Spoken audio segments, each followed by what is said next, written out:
Who's that? What's going on, Dorsey? What's going on? I'm just getting shit together. You know how I do. Um, how's everything? Happy Tuesday. Yeah, we're gonna have a great show. It's gonna be quick, but it's gonna be a very great show. We're gonna do 12, 1. We're gonna do 3 hours. We're gonna do three hours today exactly.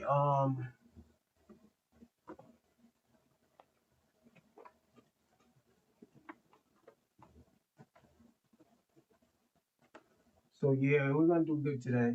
Let's see. Uh, I got some updates and stuff like that because what I usually do is I take notes of basically every show. I actually got a notebook just for that. This right here, and I got things to fix it to um the way how I want the show going. I'm out here in the struggle. Yeah, it be like that sometimes, you know.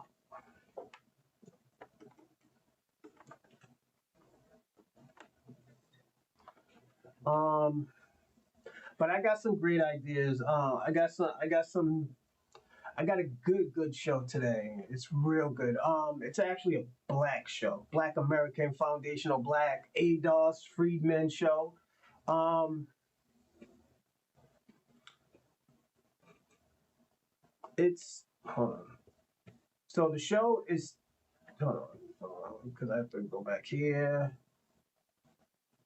because I didn't take no notes, but there is a but. Give me a second. But I have an idea how I want this show to go today. It's called Black Reparations, Plans and Solutions. The reason why I called it Plans and Solutions, what should we do, what we should not do, but the thing how I am thinking, what's going on, FBA Convo? Salute, salute.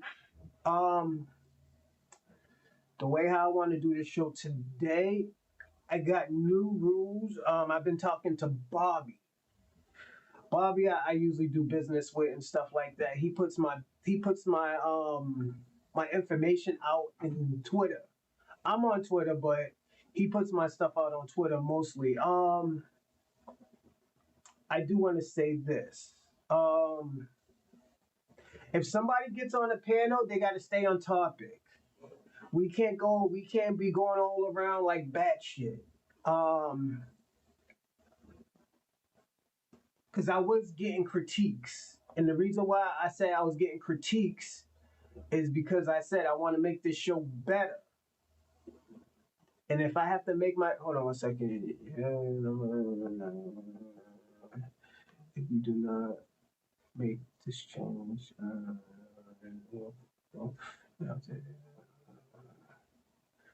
give me a second.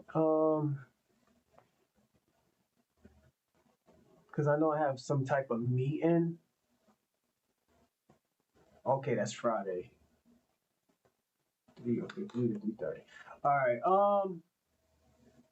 He said we had a good show yesterday, but he said the thing about it is Kwame, he said he has to stay on topic.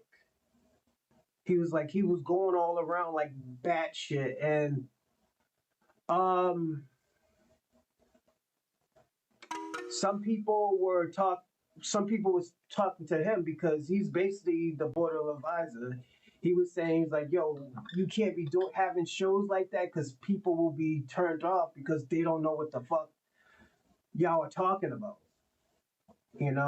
He said that FBAs are in a struggle for identification. FBAs are going to make these tethers and white people respect our history and our customs. Yes, I do believe that. I'm gonna say this. I'm not gonna eat this cup. I'm gonna say this.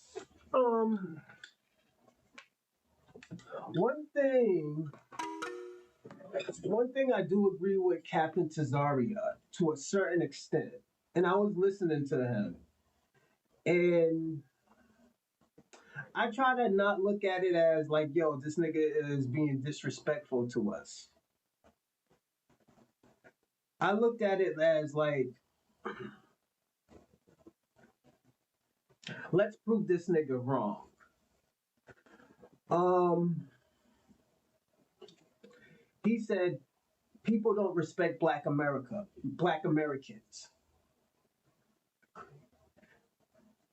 Um, to a certain extent, I do agree with that. I do agree that niggas don't respect Black Americans, and I think as a Black American, I think there should be consequences. I'm not talking about physical. I'm talking about money wise. I'm talking about certain access, resources. Choose your words. Choice of words leads to disrespect. Yeah. And I'm not trying to say be like the small hats, but at the end of the day, of resources and success and media, we need new gatekeepers. We need strong gatekeepers. We don't need these type of boule gatekeepers where they only gonna protect the highest bidder. Because the highest bidder can be the just most disrespectful one. So I do think there is access that should be cut off. There should be, and the doxing thing, that's perfect. Doxing people, I saw that incident in Alabama. Got to see the details of the incident. Yeah, I told you yesterday. The lady switched the prices. She thought she was Chinese and switched the prices on the African. What's Hey, what's going on, OG? Salute, salute. I appreciate all the stuff you do for me too, OG. Salute. If y'all don't know who that is, that's OG Croxton. Uh, oh God, what's his?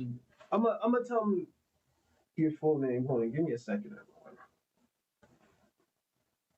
Cause I'm gonna say OG always looks out for me. He always gives me. He's like you, Dorsey. He gives me appreciation for my show and inspiration.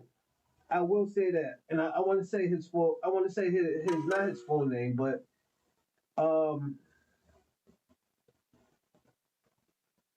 you too FBA combo. You do be giving me some inspiration too. But Eric Croxton, he was the first person that ever gave me um good feedback on my show. What's going on, Breeze Omega?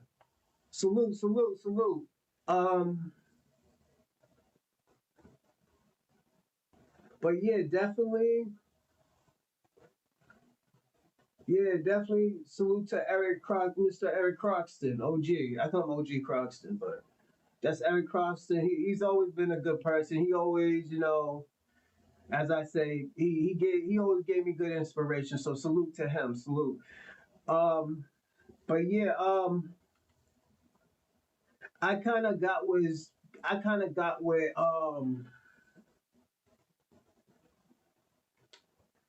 I kind of got with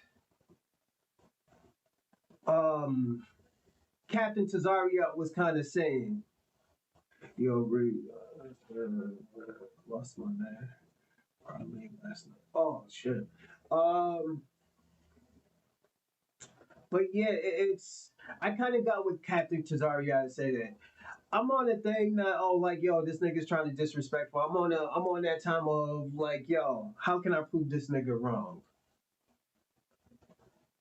You know what can we do? And at the end of the day, I could I could I could show that like yo we don't be getting disrespected because every time they do disrespect us, shit does happen. Shit do goes left.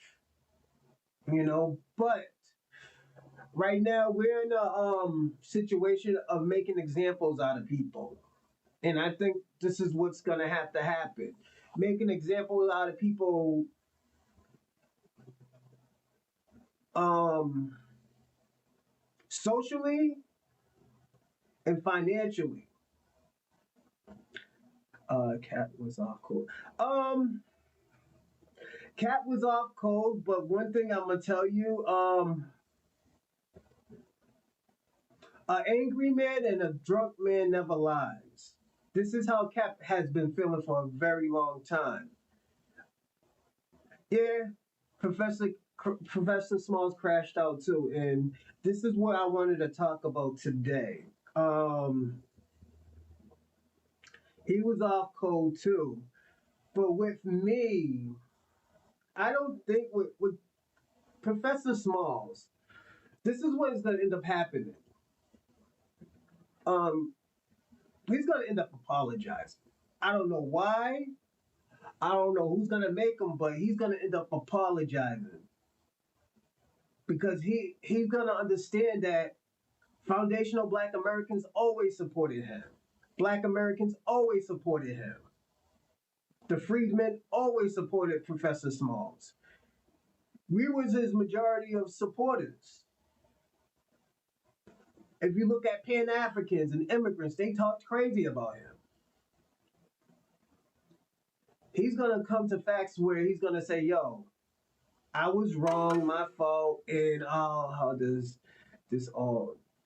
How does this all do? Yeah, it happens. It does happen all the time. He does that. Yeah, he does that all the time. Because I don't know why, man. And I know he don't got bipolar or anything because he and I told y'all yesterday he was talking different. He was talking different on flip the script. Oh, it was a script with the flip or a flip with the script, and he was saying different on Sonetta. But when he got around Africans, I don't know. And this is the second time he did that. The first time Tariq Nasheed approached him and we understood what he was saying and we wasn't and at the end of the day we I know how Black Americans is always respect your elders, but these elders has to understand, yo, it's becoming a new time and a new day where you know what, y'all niggas can't keep on doing that. That's why delineation continues to be necessary. Yeah, it is because first thing we need to figure out what the problem is. Second of all, we gotta figure out who is the cause of these problems. You know, and with the when you find out who are the cause of the problems, do we have any allies? Do we have anybody that we can solidate? Not consolidate. Have solidarity with? And I say no. We don't have no allies. That's one thing I'm gonna have to say. We don't have any allies. We are the most hated people in the world. It's Black Americans, not Africans, not the Caribbeans, but Black Americans are the most hated people in the world. And at the end of the day, we are the most loved. There's something wrong with that picture. And this is why I told you I fuck with the Hebrew Israelites. I understand what they're saying, but at the end of the day, it just doesn't make sense to me. We're bringing all these fucking cultures together for solidarity, and at the end of the day, we're figuring out that there is no solidarity. Only way we'll have solidarity if we're strong. If we're strong, niggas will stay in place because at the end of the day, they want to be on the same level as us. They will be on the same level as us, or they'll go on our enemy side to bring us down to their level. And this is why I always said this is the only issue. This is one of the probably 4 issues I have with the Hebrew Israelites. They're trying to bring Puerto Ricans together. They're trying to bring Puerto Ricans with the blacks, blacks with the Dominicans, the Dominicans with the Caribbeans with the Haitians with the South Americans, the South Americans with the indigenous and Indians. It just doesn't make sense. It doesn't make sense to do that. And shout out to Jenny Hanna and Captain Tazaria and the stuff and the great things that they do, but it just doesn't make sense to bring all of these people together right now. You need to work on your you know empowering and bringing your tribe together first. How the fuck are you bringing 12 tribes together and all 12 of these tribes have some type of disdain for each other? It just doesn't make sense to me. FBA has to like one brand, one sound. Yes, and that's one thing. I'm gonna say this. This is the only way we will only have solidarity with anybody if we are the hierarchy.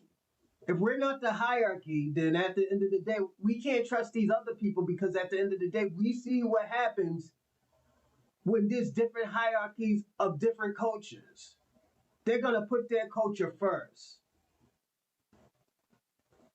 They're gonna put their culture first.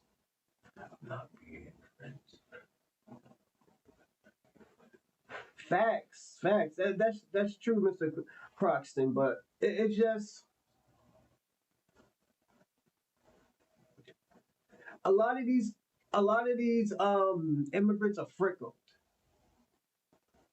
Today they'll be with FBA and embrace FBA. Then after that, they're telling FBAs that, oh yo, they're the most ignorant people ever. They're the most stupid people. Why the fuck would you want to be involved with these type of people that are frickled like that? Yeah, it wasn't even about friends, it's allies. Do we have any alliances with anybody? We don't have any alliances. And that was my issue. Every time we do something right, people always say, "Oh yeah, that's divisive." When you say Black Americans do it, but when people get degrees, when people are successful, like the whole thing with Tariq Nasheed yesterday when he was talking about the Haitian girl who was saying, "Oh yeah, I'm the second Haitian politician." Then when she got in trouble, she was going to say, "Oh, this is a black situation." About time you talk about this. Kwame, we already been talking about solutions. We've been talking about solutions. The solutions is staying away from y'all. I think, and like this is what I'm gonna say, we're on the right track. We are on the right track of what we doing. And the thing about it is just like I said, y'all gonna have to handle your shit. Like, as I always say, Black Americans is the most loving and caring people ever. But at the end of the day, people hate us because we're the most success. We have more success than any other people in the Black diaspora. We have great things to talk about when we talk about Black Americans. And people hate that. People hate that. And the thing about it, as I said, we have no enemy. We don't have no allies. We don't have no people who say, "Oh, yo, you know what? That's our brother." We can't use that brother shit no more. And this is why I always tell people all the time, we're doing great in America, better than. See, this is what I'm talking about, everybody. This is why I said we have no allies. This is why I said the Pan-African shit doesn't work. Because know what they're doing? They're hiding under Pan-Africanism to be fucked up to us. This is why Pan-Africanism is failing. This is why I had that show yesterday. Pan-Africans are working overtime. They have to. Even though they don't want to admit it, they're dying out. If so, thank you. We don't have no brothers. This is why I always say, yo, to a lot of immigrants, please don't call me brother. It offends me. Don't call me African American. It offends me. I hate when people call me brother. Like, you know, and I'm gonna be personally honest. And it's mostly immigrants. I don't like that. Please don't call me brother. It offends me. Because those will be the first ones to stab you in the back and say, like, oh, you know, it was your fault. They'll blame everything. They'll blame everything and say it was my fault because you stabbed me in the back. For example, who was the only one that wanted black immigrants to come to this country? Black Americans. Who's the only one who wanted Latino immigrants to come to this country? Black people, Asians, black people. When they got to this country, what did they do? The niggas who didn't want them in their country, they had a solidarity with them. They had a solidarity with them. All of a sudden now we're fucking brothers.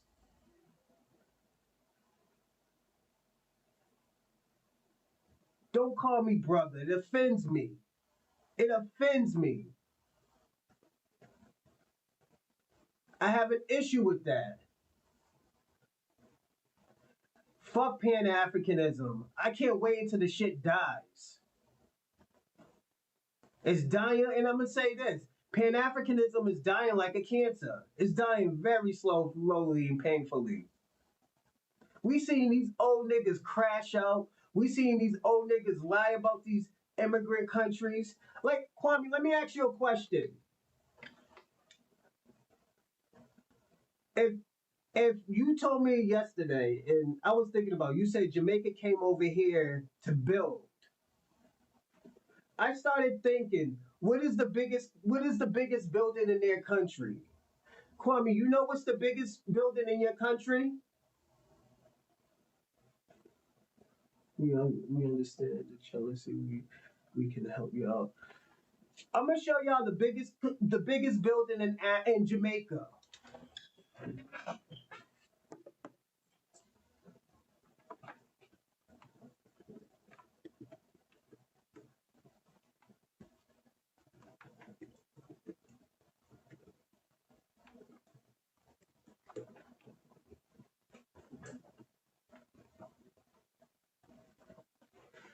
This right here, a hotel, is the biggest building in fucking Jamaica. Do you think America really wanted them to come over here and build a fucking hotel? Let me show you a picture of the fucking hotel. Not a financial building, a fucking hotel. A hotel. That's the biggest building. It's a hotel. And you think we can? And let me tell you something. We was the only ones that wanted y'all to come over here. That's the biggest building in y'all country, is a fucking hotel.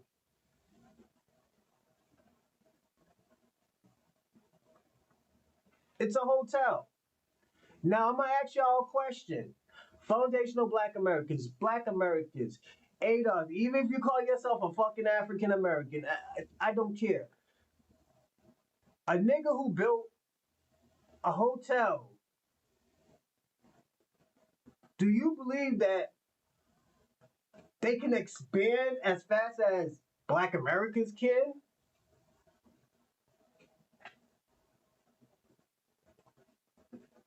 This is what I'm saying. Pan Africanism is dying out because they're not being truthful with us. Yes, it's a trick bag. It's a trick bag.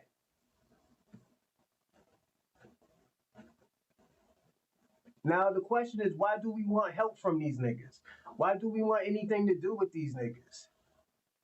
Somebody already calling me? Oh, Kwame's already calling me.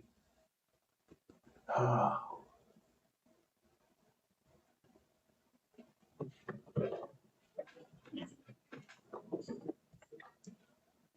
Give me a second, Kwame. 20 more minutes and the panel will be open, Kwame. So this is what I'm talking about. It doesn't make no sense. It just doesn't make no sense to have Pan Africanism. Why was we put it this way? Let me ask y'all a question. For the last 80, 90 years, why not? Let me not overdo it. For the last we'll say 100 years. Who was the only one really actually pushing Pan Africanism as a collective group? We were. The OGs was telling us, don't follow that shit.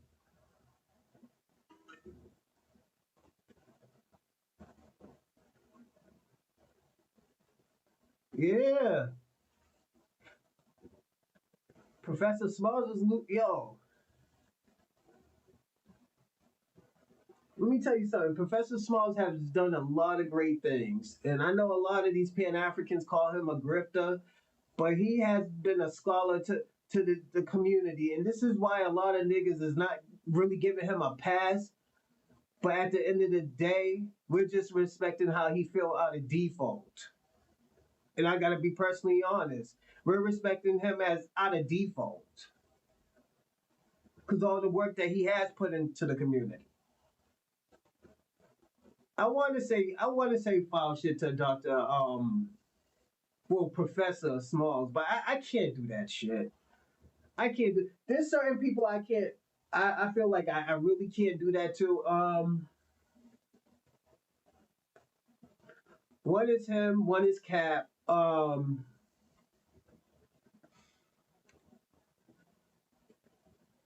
There's a few. And I know there's some niggas who helped, and there's some fucking whack jobs. Like they out of their fucking mind. But at the end of the day, I have to respect what they did for the community. I have to respect what they did for Black Americans. You know,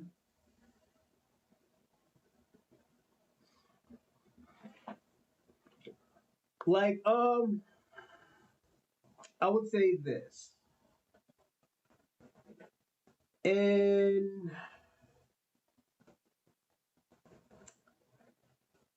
in 20, if Godfrey would have kept on the same boat and what he was saying for Black Americans for another probably 5 years, I would have been the same thing with Godfrey. But I feel like Godfrey is very fickle when he talks to his own people. Um, it's like with Godfrey, to me, it's like putting on a white voice. Like when you're around certain people, you got your white voice.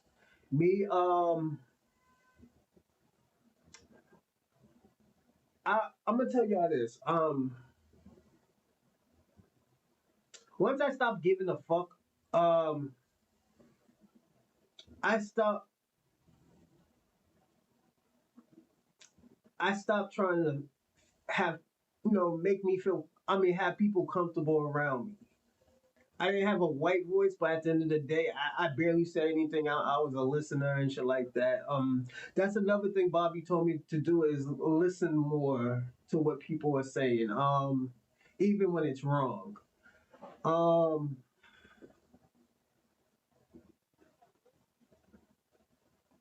because I always tell people this. The whole reason why I don't like to debate. Thanks, FB, F. I mean, FBA convo. I forgot to say that. Please like and subscribe as well. Also, share, and if you want to donate, I'll put it on the screen right now. Give me a second, everyone. But yeah, that's one thing I have a problem with. And I just want to get back into what I was saying because I'll lose my train of thought. Um, I feel like also as a group, even with the trolls, even with and don't mind me, I don't mind trolls. You know, uh, if we're gonna talk, I'm gonna say this: if we're gonna talk about Pan African, we're gonna talk about Pan Africans. We're gonna talk about immigrants, and that's what we mostly go for because at the end of the day, for the last 30 to 20 years, they were the ones saying that, you know what, black people don't deserve reparations. They were the face of that. I gotta be personally honest. They were the face of that. And like, every time we get closer and closer, they want to put on a African Union or a reparations for Caribbeans and all this other stuff. And I'm gonna say this too. One solution I want to get out of, I want the Black Caucus to stop having immigrants as our spokespeople. I have a big problem with that. And the reason why I do have a big problem with that is because at the end of the day, they can't talk for Black Americans. They don't know how Black Americans feel with certain situations. So why have them be spokespeople for us? Why have them talk for us? Both my parents from Rio, Alabama, down by the Black Warrior River. Oh yeah, that used to be a tribe actually. My mom's from Virginia, and my father's from North Carolina. Oh shit, what's going on, E Will? Salute, salute. Um, we're talking good stuff today. Oh shit, give me a second. Oh, thanks, OG Crabstick, OG Crabstick with the Cash App. Thank you, salute. I appreciate it. But yeah, it's just we're coming to a place. I think everybody right now we're coming to a certain situations. I think we need new gatekeepers. We don't need leaders. We need gatekeepers. We need gatekeepers who's gonna do their thing. We're gonna need gatekeepers that's gonna actually support what we're doing.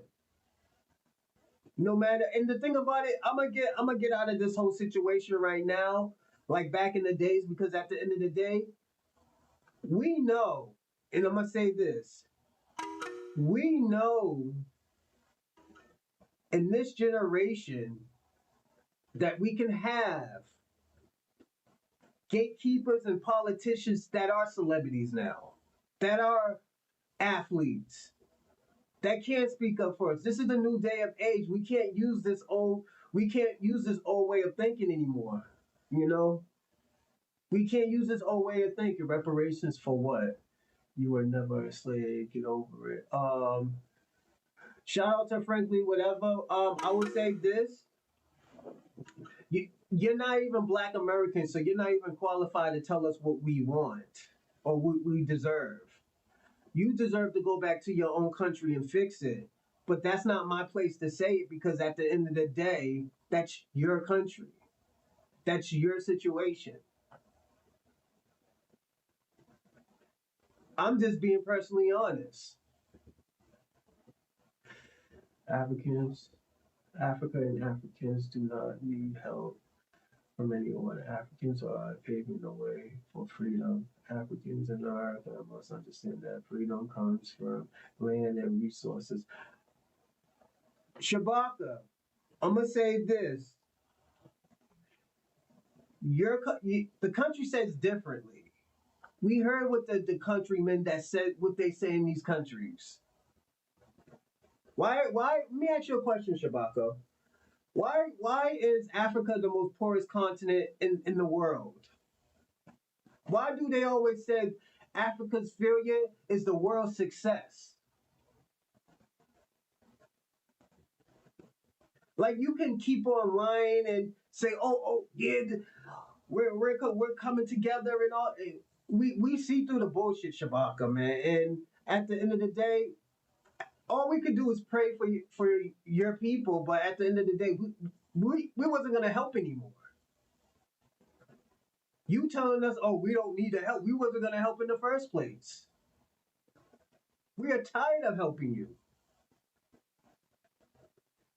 We're tired. Sorry, Kwame. Shabaka, your country is actually known, your continent is known for scamming. Look what's happening in Minnesota right now. The biggest fucking wealth, was it? The biggest,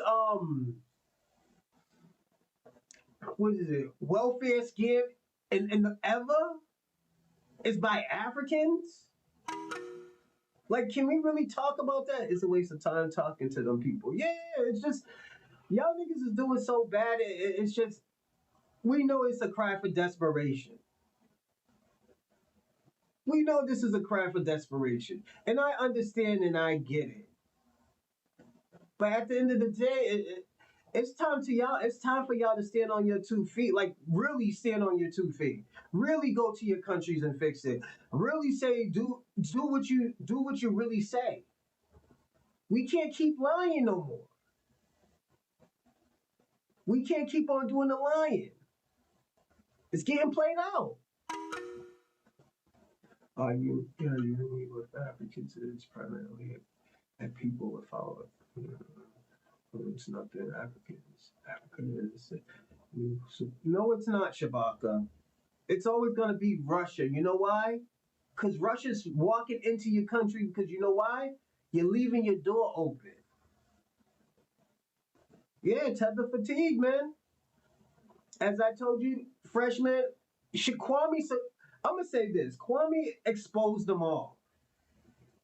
Kwame, I'm gonna have to tell you. I'm gonna have to say this, Kwame. You exposed them. You exposed Pan Africanism. And this is why I say you expose them so much because at the end of the day, bro, you talk about everything except the problem. You talk about how great you are, but there's no running toilets. There's no electricity after 5 o'clock. You talk about the most richest black man and you black man or richest African, but you forget to say his country is bad. It's so bad right now. People are scared to go back to that country. I was talking to a few Africans. He's like, I pray I don't go back to my home. What's going on? When he got a haircut, I had to remind that aristocrat. Oh, congratulations, Black King. What? Well, you know what else you need to do? Stop smoking crack too. You know, you say you're a kings. Black kings don't smoke crack, my friend. You know, drugs are bad. But yeah, I will say that. I will say this though. Pan Africans. See, this is what I'm talking about too. I'm gonna go back to Black King. Black King, where are you from? I know you're not from America. So where are you from? Yeah, scamming Minnesota for $300 million. Somalians, Africans. This is crazy. We can't lie ourselves with this, and we have a lot to lose. You know, you gotta look at it. You gotta look at it. These people have a lot to lose, but not in this country. Shabaka, let me tell you something. For the last 10 to 15 years, Black Kings. Let me ask you a question. I asked you a question, Black King. Are you going to answer the question? I need you to answer the question. You gotta stay focused, man. So I say put the crack pipe down. Where are you from? Are you scared to tell me where you're from? If you're from an immigrant country, so the fuck what? Why are you embarrassed of your country, man? Like this is one thing I don't like about Africans and Caribbeans. They won't tell you where they from. They're not prideful of telling us where they from. Like my nigga, let me tell you something. If I was from Haiti, I don't give a fuck if they made dirt cookies. I still got great things in my country. I know. Put it this way: if I was Jamaican, I don't give a fuck if it's fucking Atlantis underwater right now. I still have I have a certain culture that Africa doesn't have. And most people don't understand Jamaica has a upgraded African culture. Yes, they had a little specks from Africa, but they upgraded that shit. That shit is way better than what's going on in Africa. Is Jamaica dangerous? Absolutely. I won't step a foot in fucking Jamaica. But at the end of the day, that's still your country. They can't they can't hear what you saying because they have antagonistic attitudes against us. Yeah, they do. And it's sad because at the end of the day, we have always been loving people. We always try to bring them into our culture. We always wanted them around us. But now we see the disrespect and how they feel about us. And let me tell you something, when they're desperate, when they're angry, this is what comes out. No, they don't. No, they don't. No, they don't, Black King. Don't let me play the video again for the third time. They're saying the same shit that we are saying. They had an ethnogenesis. There are multiple different races. They have said that. So you gotta stop lying. Jamaicans don't even like Africans.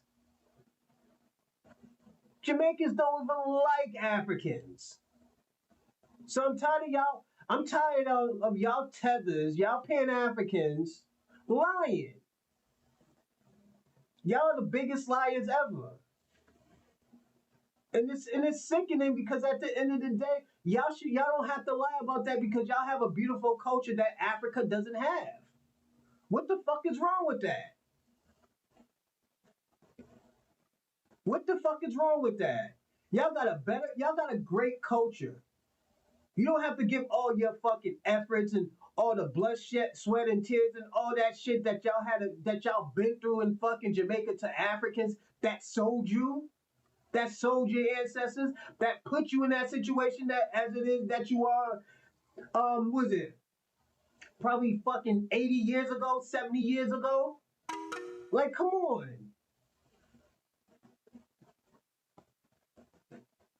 Like, education, Americans are different people. See, this is what I'm talking about, everybody. We have no allies. We have no friends. We don't have no brothers and sisters from immigrant countries. I'm letting you know that. Keep on talking, Black King. I'm showing these people that and this is only a small speck of what's going on. This is the problem. This is the problem. Keep on talking, Shabaka, Black King. We are different. As he said, hold on, let's read what Black King says. Shabaka, remember FBAs and black educations, and he was supposed to say educated Americans are different people.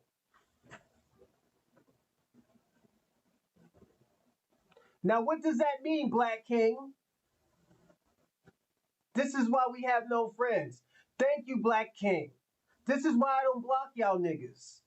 This is why I'm glad you say what you say. This is why when somebody say, let me tell you something. If a nigga call ICE on y'all niggas and y'all get sent back to y'all country and y'all mad at that nigga, I don't feel bad.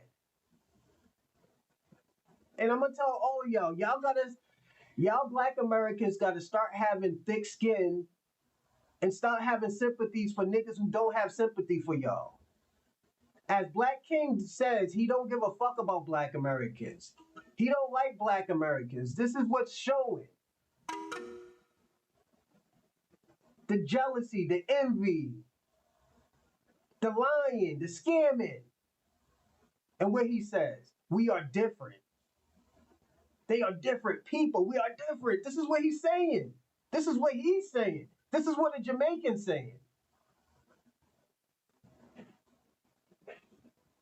This is what I'm telling you. Pan-Africanism is dead.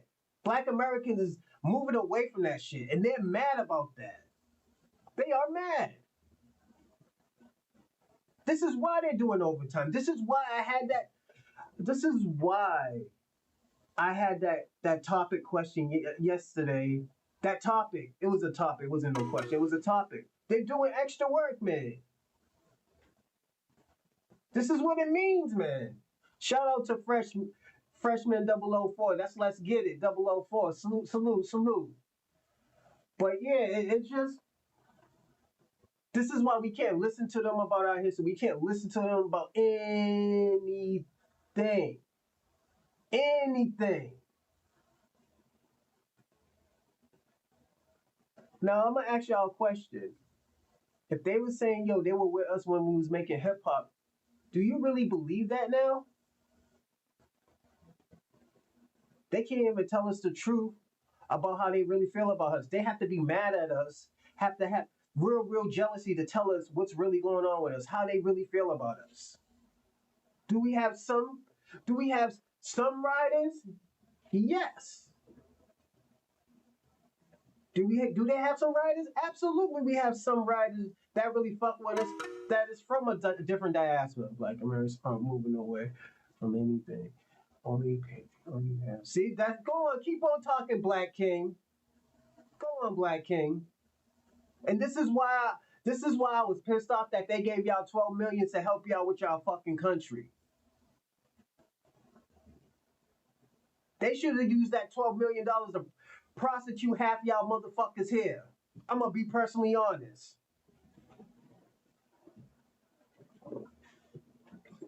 Half of y'all motherfuckers should have been prosecuted. They should have used that with the $12 million instead of giving it to your fucking country.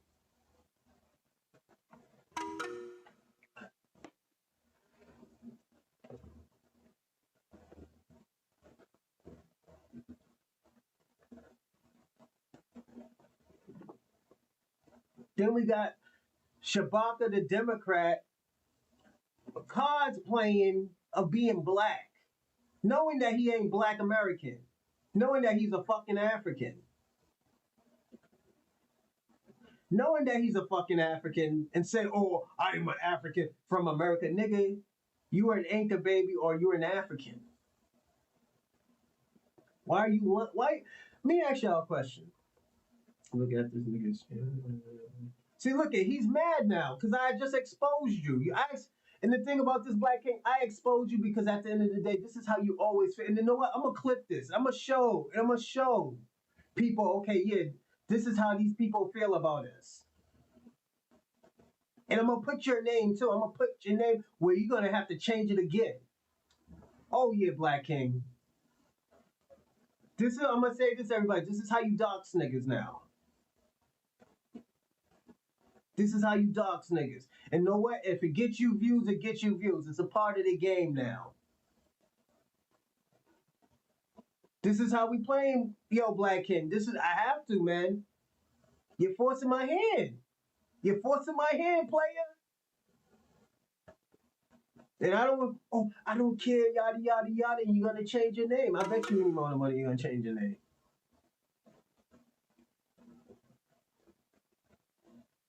Pan-Africans is dead. You already showed us what Pan-Africans is. You showed us what the movement, the ideology it is. You did that, Black King. You are a part of the fucking problem with Pan-Africanism. It's not the people who want great out of all of us. It's you. Your hatred, your problems that you have with us, everything. It's you, Black King. I have to say it, man. I fuck with you heavy, man, but I have to expose you, man.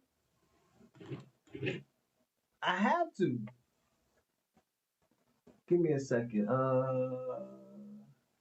It's not about FBA's. It's about you all scared. Facts. I agree with you, Eddie Kane. I agree with you actually. It has never been about like you said, it has never been about Jamaica, Haitian, or foundational Black Americans. It's just it always has been our worldview. And the thing about it, we always cared about the Black diaspora. It's just they got a problem with us delineating. They got a problem of us letting them handle their own problems. That's the problem. That's the problem. Us fighting for us. Us not helping. This is why the Latinos got a problem with us. This is why the Asian people have a problem with us. We don't want to help anymore. We got to help ourselves. How are we going to help you when we can't even help ourselves? Yes, OG Croxton, it is a scam.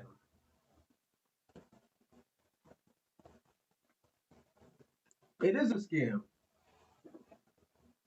And them niggas is mad at us because of that.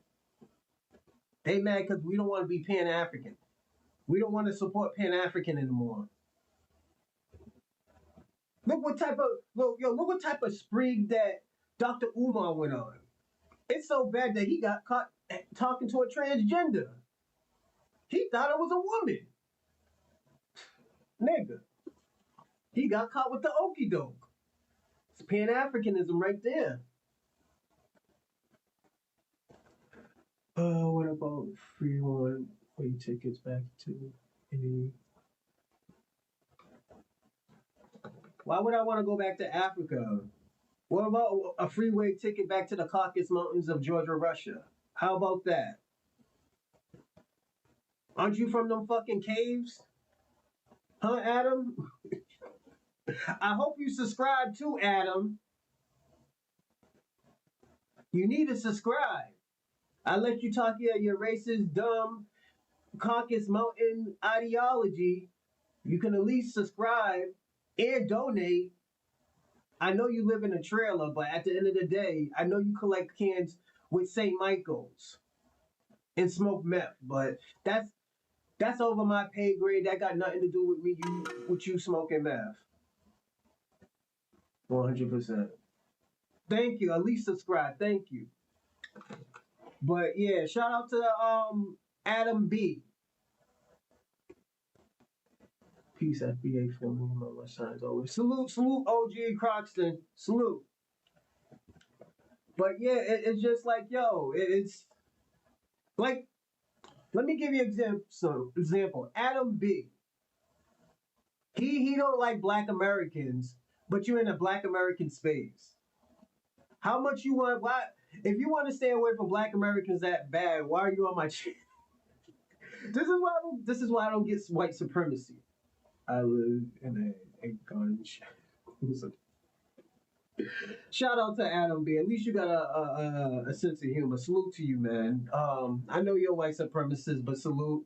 He does support my show. I will say that. And I can't get mad about that. But he can. At least he can take a joke. But other people, it's just we talking black talk today, Adam B. You might learn something on how to fix, the white community. Because with the white community, you always needed a common enemy. That's your problem. From the Republicans to the Democrats to the conservatives to the liberals, y'all always needed a common enemy to stay, balanced on on on black land that we call United States of America. I'm not. I'm not in a Black American space. No, this is a Black American channel. Yes, it is. This is MySpace, not MySpace the app, but MySpace. A roastlet. Read the channel. That's MySpace.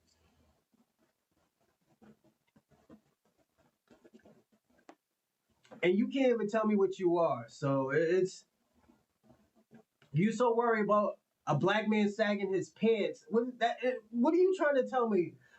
Do you watch black men sag their pants? Let me ask you that question. Black King, let me ask you a question. Do you watch black men sag their pants? Now watch this, Adam B. You're gonna learn something from Tethers. Watch this. Black King, do you watch black men sag their pants? You just wrote that.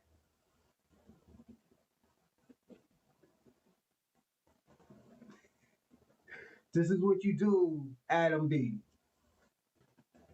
I had to go with the bottom barrel options of what the government would say.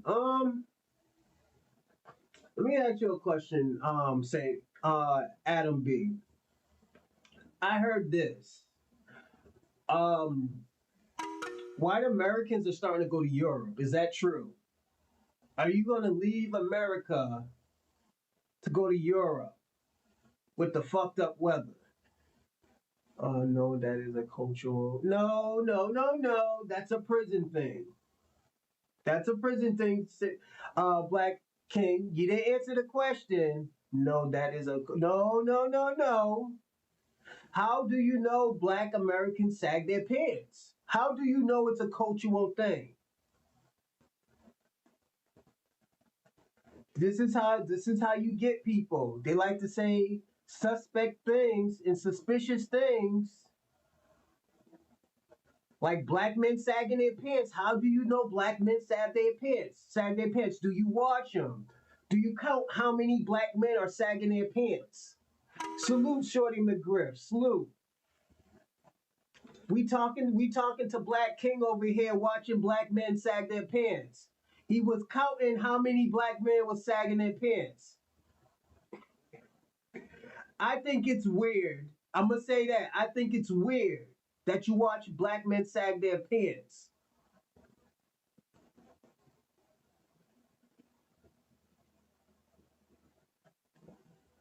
Oh, you do? Nova Scotia? Hmm. That would be cool. But I don't think is. I think that's Canada though. I'm not. My geographic isn't really good with Canada. I think that's part of Canada. So I don't know. Only a homosexual. I'm just saying, Black King. You said you was watching black men sag their pants. First, you trying to say it was a cultural thing. I asked you, how do you know it's a cultural thing? How do you even know that they're Black American?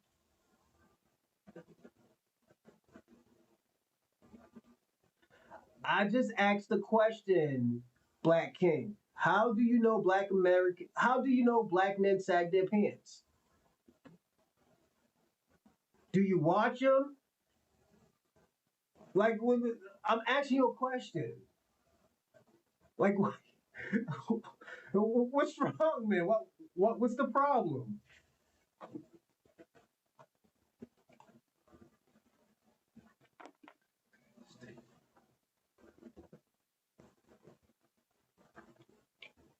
Shabaka, no, you're not. Europe is still growing. Europe is still sending Africans and Caribbeans back out their country. I don't want them to, and I'm gonna be personally honest. I don't want them to leave Europe because I feel like even in Europe, they're great. They're great with the There's a lot of great people that are Caribbean and African in Europe that will be penalized for a minimum, not even a majority of people, like a small percentage of people that are doing crime in Europe. So you're only responding to you respondents to call. Black King, did I call you a name? Please don't start the victim. Oh my God, Black King, please don't do that. Instead of dealing with them. Black King, I did not call you a name. Stop saying, Black King, stop playing victim. Please don't do that. Please don't do that, Black King. Like, one thing I'm gonna say this. All right. I might have to put Black King on timeout because I don't like him playing victim and like I'm bullying you, nigga. I'm not bullying you, nigga. Using an adult. You were joking too, like nigga. You was just you was just talking about my hairline. But then when I question your orientation, nigga, you're mad. I can't question it because it's suspicious, nigga. Like yo, come on, why you acting like that? Don't be a sucker, man. Don't do that sucker shit, nigga. Come on. Foundational Black American culture, sex, and parents and culture was in prison where Black King. Stop playing victim, man. That's sad, man. I might have to sit you down for 10 minutes, man. I might really have to sit you down at least for 5 minutes. It's just you can't do that, Black King. That's yeah. I gotta sit you down, man. See, I'm gonna say this. I'm gonna say this. Give me a second. I had to sit Black King down for a little bit, man. Just to have him think, like, yo, you can't be doing that, my nigga. You gotta get 5 minutes, at least 5 minutes, man. Yeah, I have to put Black King in timeout, man, and I have to because, bro, come on. I just need you. I just need you to hear me out. We got a white supremacist. We got white supremacist Adam on here. Adam B. And Adam B, he's a white supremacist, we know, but at the end of the day, he can take a joke. He can take criticism. And at the end of the hey, hold on one second. What's going on, Open Mind? Salute, salute. Thank you, man. I appreciate that. Salute to Special Op to white suffer over 2,000 years of slavery under the black Moors. Actually, no. I will say this, special op. You was actually selling your daughters to the Moors because they were higher. They were a higher class. You know, so we built the country, but after we built the country, you kicked them out. So were there more slaves that were Moors? I think so. I have to look that up, like you say. I will look into that. But at the end of the day, reparations need to be paid. Your Caucasian brothers and sisters has a land that they kicked out the Moors, and that's called Spain. They even built Europe. Europe is named after an African queen, Queen Europea. So you can't complain. You're in the same category as Haitians and Caribbeans. So you have a land, you have a sovereign land, and the thing about it, you don't even pay taxes. You don't pay taxes. You don't have your resources taken. So yeah,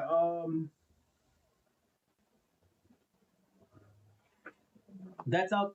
But I get what you're saying, special op, and salute to you. I'm just saying, you have your own sovereign land. You know, but we paid. Black Americans has paid reparations to your brothers in Israel. First it was British. The British stopped, and it was America. Has all of them got reparations? Probably not. Um, but at the end of the day, they have their own sovereign land. They didn't have to go back to Germany or Poland or France. They got their own sovereign land. So and the thing about it, another country had to suffer so they could get their sovereign land. You know, they came. They had them. They told them to come and take some of the land, 20% of the land, and and they told them come with open arms, and you took 50% of the 50 to 60% of the land with force. You know, so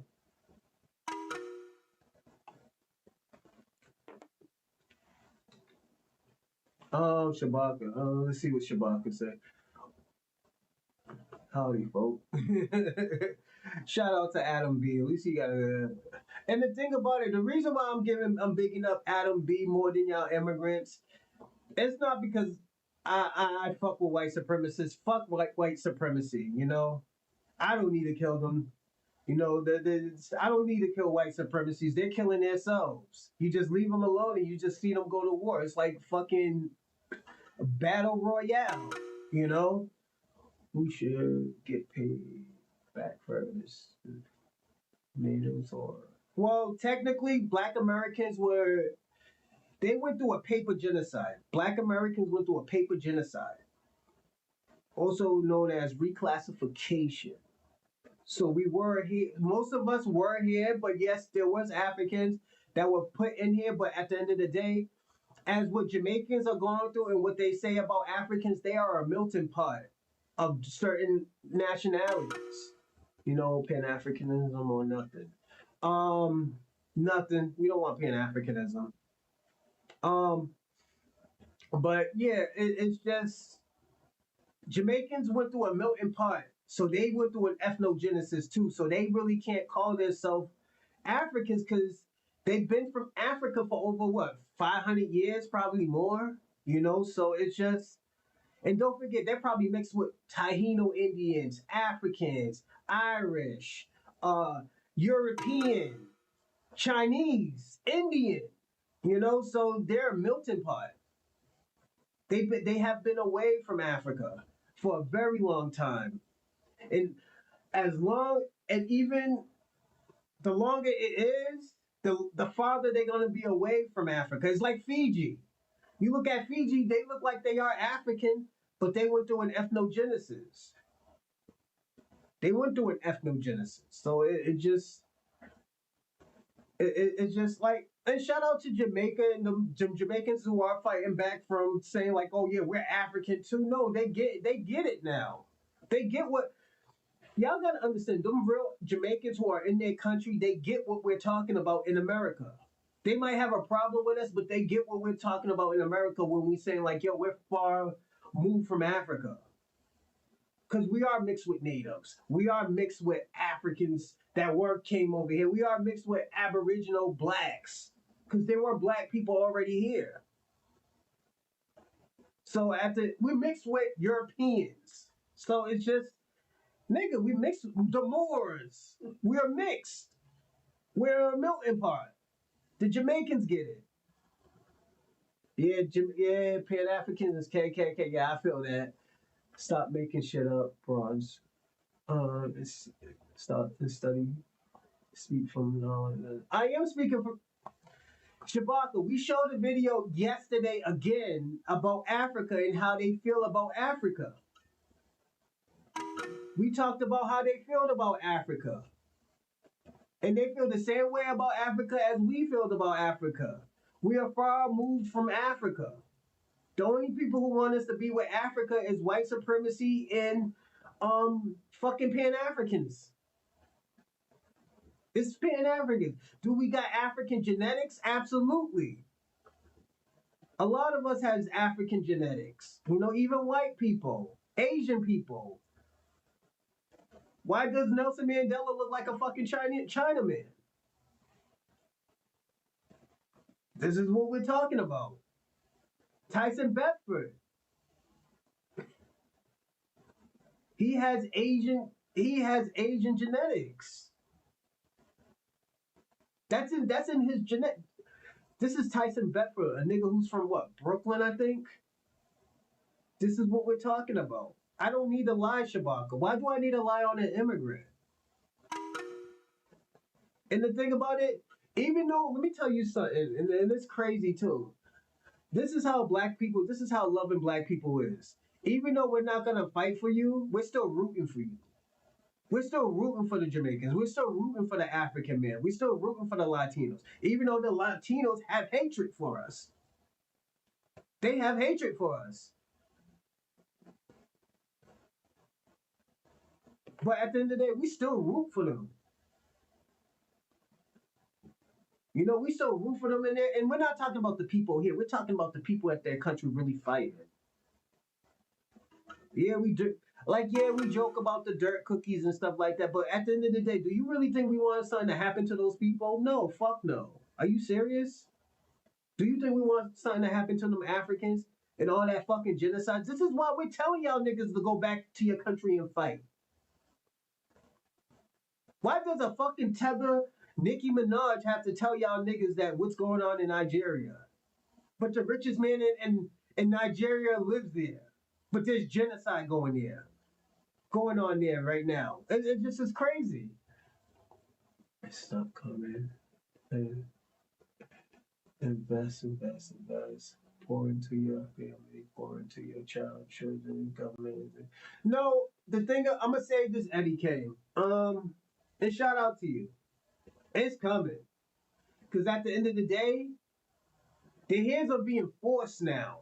And if you notice, you know why. And I'm gonna say this: what's going on in the Trump cabin right now? It happened before. This isn't nothing new. How many times Trump lad was it in his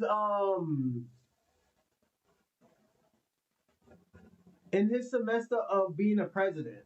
How many times that he changed the board, the cabin? He did that. He changed Jeff Sessions. He changed what's his name, Sean Blasey Blah. He changed Amarosa. He has changed a lot of people before. This is nothing new to us as black people. But at the end of the day, the world has never been through this because at the end of the day, most of the world has been fed with a silver spoon in their mouth. Black Americans is used for all of this bullshit that's happening. We know how to survive. We know how to get through shit. The world, the rest of the world doesn't. The rest of the world don't know how to fight immigration. Why do you think they're fighting instead of trying to solve the problem of them staying in this country? They think protesting is gonna work. We know protesting isn't gonna work, but they can't do the shit that we're doing. They can't go out in the streets and bust shit down. Because once they catch them on camera, they go into jail and they're going right back to their fucking country. They don't give a fuck right now. They don't give a fuck if they're a citizen. You're going back there. They just sent the wrong bitch to fucking Ghana instead of Sierra Leone because she didn't have her papers for 30 years. What is that telling you? And Obama was worse with it. Obama was worse. We care about everybody. We look out for everybody. America. We show big love, different ethnicities. America back in the day. Facts. Back in the day, we used to do that, but at the end of the day, now, Shorty McGriff, they gotta adapt with time. They gotta learn how to do shit themselves. Everything was under a black face. Everything was under black people collectively. I'm just being personally honest. It was, but we can't do that anymore if we're trying to help ourselves. And I know y'all niggas is crashing out, but niggas is getting reparations. Let me ask you a question. Do you think America can afford to do this shit for another 5 years? What's going on right now? Do you think America can do what they can do for another 5 years? And this is what I'm saying is. Oh, you back on there, Black King? Black King, I had to sit you down, man. I told you the rules, man, and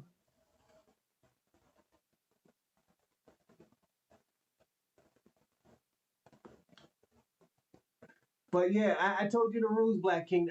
One thing I will sit you down for is trying to make black people look like we're bullies, while you was, egging the shit on too. You can't do that white woman shit.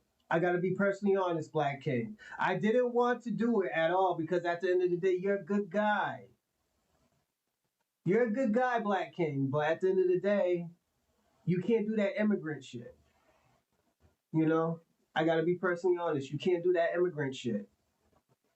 I got love for you, player, but yeah, And the streets don't got no love, but you can't do that. All right. But yeah, educate Black Americans. Well, educated Black Americans look out for each other. Um, it depends who. Like let me tell you something. Black King, I can say this. What is it? What was civil rights? What was civil rights? We shall. Yes, we do. Um, I would say this. Black King. Um, so civil right. I mean, you can be educated and not smart. I will say that.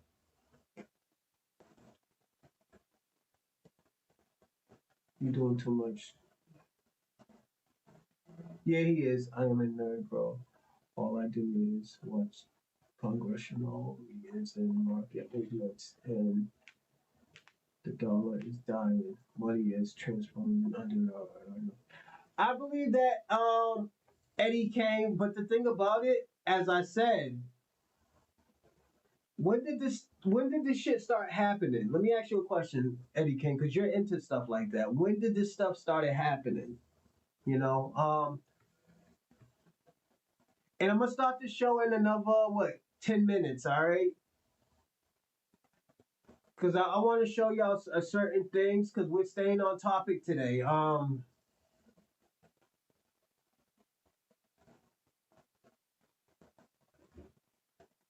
If you can explain that, Eddie Kane, and also, yo, email me, man, because I want to know more about the political world.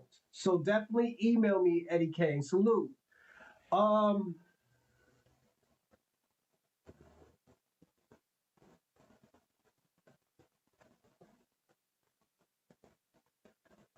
um,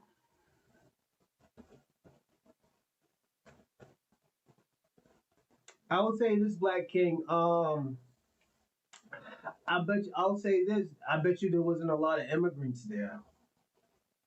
As I said, collectively, y'all wasn't gonna be there because at the end of the day, it was about a black problem that was going on in America. So and shout out to the Honorable Minister Louis Farrakhan. He's a Caribbean and a Jewish man. And the reason why I say he's a Jewish man because his father was a Jewish man. He's a writer. Honorable Louis Farrakhan is a writer. You know, a lot of great things happened under him. Niggas love Martin Luther. I mean Malcolm X. Not Malcolm X. He ride out for people in Boston, but I'm just saying doesn't know about the political world. He's just no. I don't know a lot about it. I know enough about it where I can have a conversation with you about it. But if there's something that I can learn about it, yeah, definitely. Why wouldn't I want to learn about political worlds? So it's just what's wrong with me? Let me ask you a question, Black King. What's wrong with me learning more about politics? Me strengthening my sword or strengthening. Let me say it, strengthening my sword. You know, it's just if there's something that Eddie King can teach me, why wouldn't I listen? Like you, Black King, you can't teach me anything. I know enough about Pan Africans to stay away from it. I have done. Let me tell you something. I have turned my back on my ancestors because fucking around with Pan Africanism. Give me a second.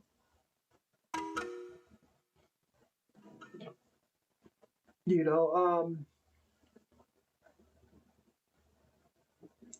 I will say that, and the thing about it, I fucked around, turned my back on my ancestors because of Pan Africanism. I will never do that shit ever again. It's really got crazy during C-19. Um, all the money, uh, worship, money. Hey, yo, let me ask you a question about that, Eddie K. Because this is how I knew the gas prices went up is when fucking Joe Biden said something to fucking Vladimir Putin, and Putin pressed the button, and the gas prices went up. It was like 150, and it went up to like 350. And I put 91 in my gas tank because I drive a Camaro.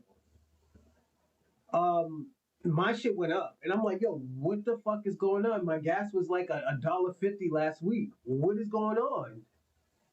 And I'm like, yo, is this supposed to be this much? I'm paying like almost $80 to fill my gas tank up. You know, this is why I was saying like, yo, did he say something to Vladimir Putin for invading? Oh no, they seen the gas could be weapon against them. Yeah, okay, yeah, because the gas prices went up when Joe Biden said something about the Ukraine thing and NATO. He didn't say nothing specifically about NATO, but he said something about Putin, and the gas prices went up like that. And I'm like, yo, what the fuck? The gas prices were like $1 and some change. Niggas was like, yo, Ukraine's at war. I was like, what the fuck do we got to do with Ukraine? You know? Oh shit! Give me a second, everyone. But yeah, it's um. Give me a second, everybody. I apologize. I have to send. I have to share this with a another business partner. Cause like I said, everybody, I do have people watching and critiquing me, and how I talk to y'all and how do I get busy and the whole 9 yards. It really got crazy. So that's what I've seen. But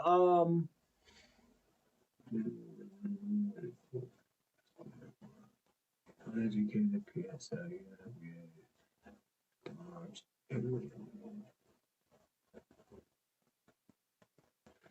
But I'm gonna say this, Black King. I don't think you're really out here in these streets like that. What's going on Code? Salute, salute. I want to say this, Black King. I don't think a lot of Black Americans sag their pants anymore, my nigga. I think you need to upgrade your stereotypes. Oh, Clive Van Dam, salute, salute. How's everything? Um, but Black King, you might need to upgrade your stereotypes. I I see most black people getting dressed up, looking fly, not sagging their pants, wearing the pants. Like I don't even see that more in. I don't even see that in a fucking Atlanta. And Atlanta is like San Francisco for black people. Niggas is dressing funny in Atlanta, but at the end of the day, they're not sagging their pants. So like, this is what like if you go to New York, niggas are sagging their pants. From blacks to Dominicans to the Puerto Ricans to the fucking the small hats. So what I'm trying to say is maybe is that your culture? That's your people doing that? Like I'm just being personally honest. Every black person I see, like even me, I wear sweatpants most of the time because I'm at work. Biden tried to make Ukraine part of NATO, even though they had agreements not to. Oh, okay, Uncle. Okay, thank you, thank you. You know,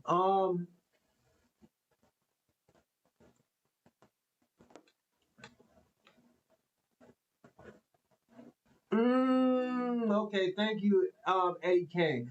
I was thinking it was because of fucking Putin, because when that shit happened, he was arguing with Putin, and Putin got busy, And I'm gonna say this: Putin want his lands back, And I tell people all the time, if Putin dies, them niggas is worse than Putin.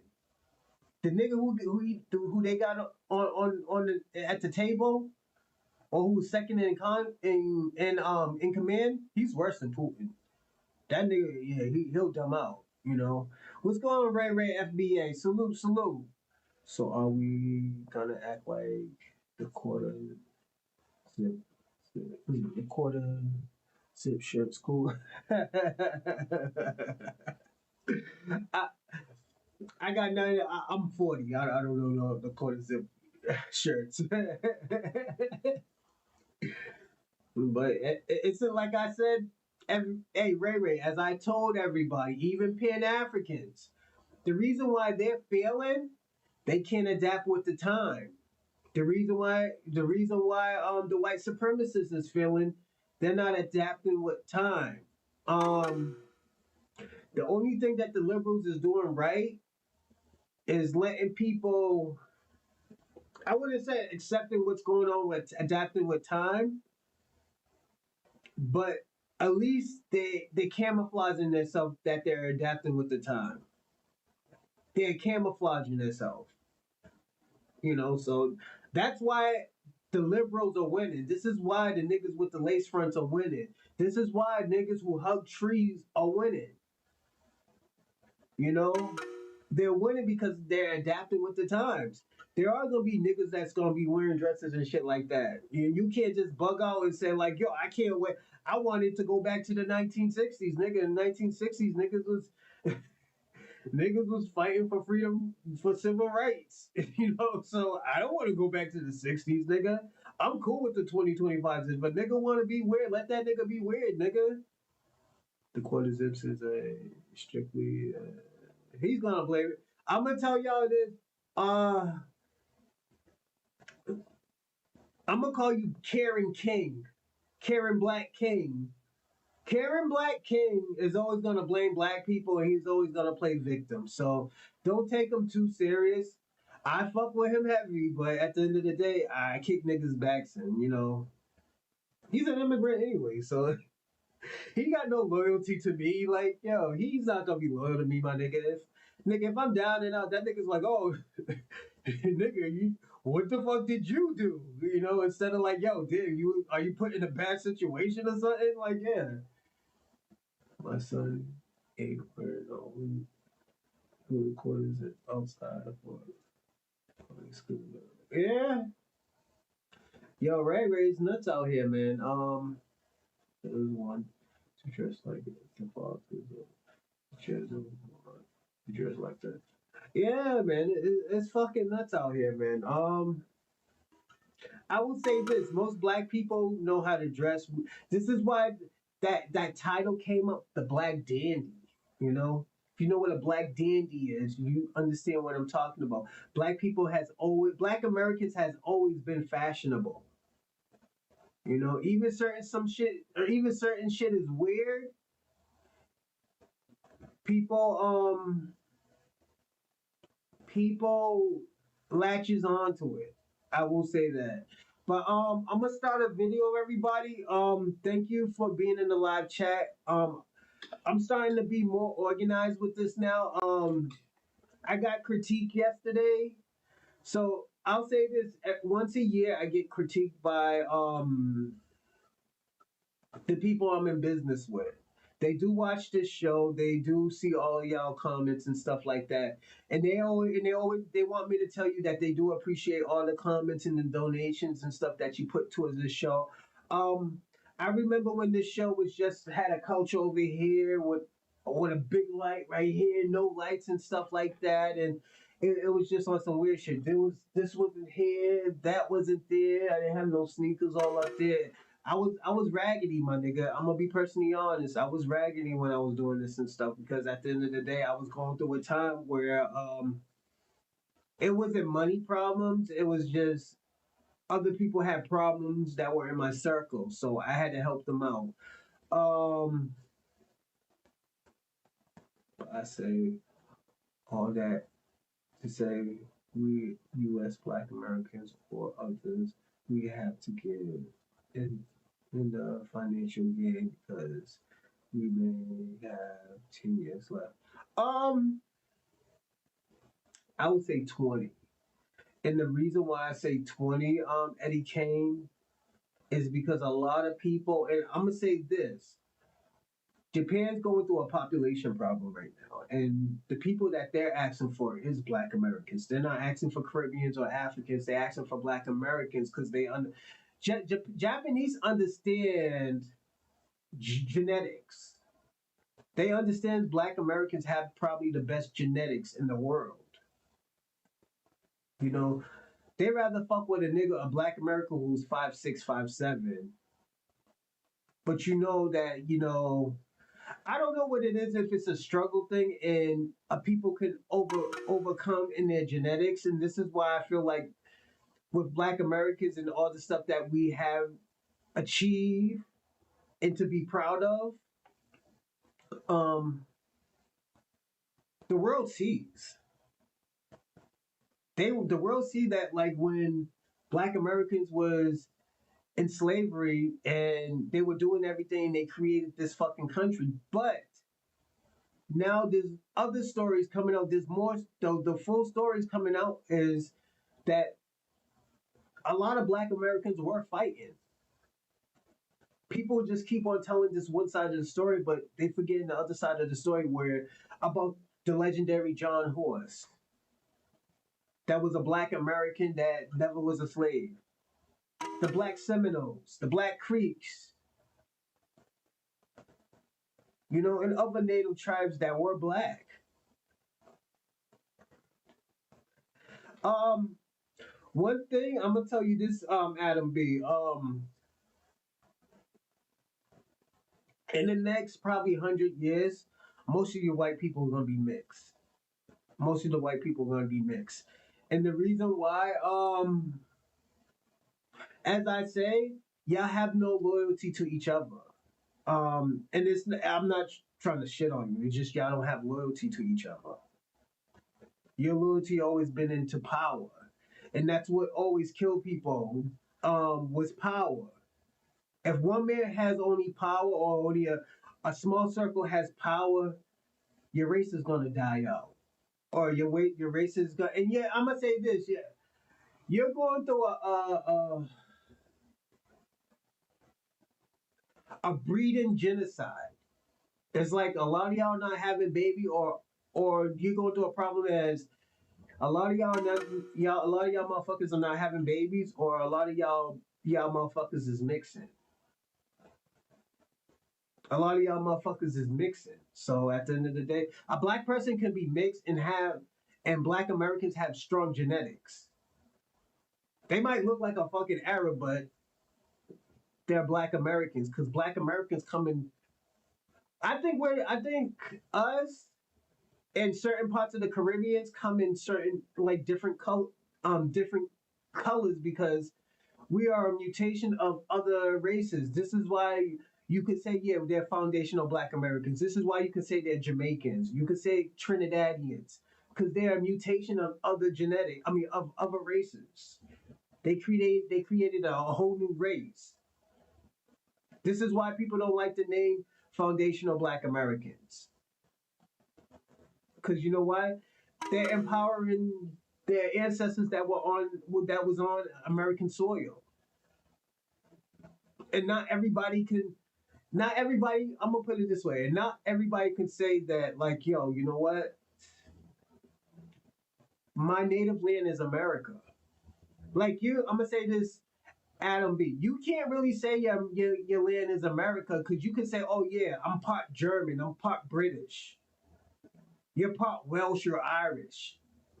So you really can't take the land of America, because you know where you came from.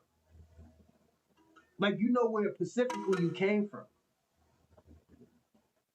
We know we came from the Moors. Like, some people can know that they came from the Moors. A European, a fucking native, a fucking African. But at the end of the day, they still native to America. Because all the work that they put in, as long as they've been in this land, who they mix with, you're mixing with. It's a big ass mutation. You know, so that's the only thing. In 10 years, there will only be 5 million original Canadians. But that's y'all fault, man. Y'all fucked it up in the 30s. You wanted Africans and Caribbeans to come over there and build your country. Nigga, y'all had the thing about this is the thing, Adam B, and this is why I don't have compassion, because y'all still have control of those countries.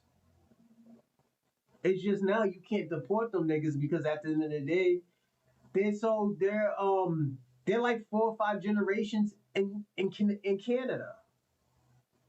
So you have to blame your ancestors for that shit. You know, like I blame my ancestors for making um was it the 14th Amendment for immigrants, because at the end of the day that was for us. And we wanted to help everybody, and once everybody came over here, they just disrespect us and everything, and forgot who got them into this fucking country. It wasn't the white man.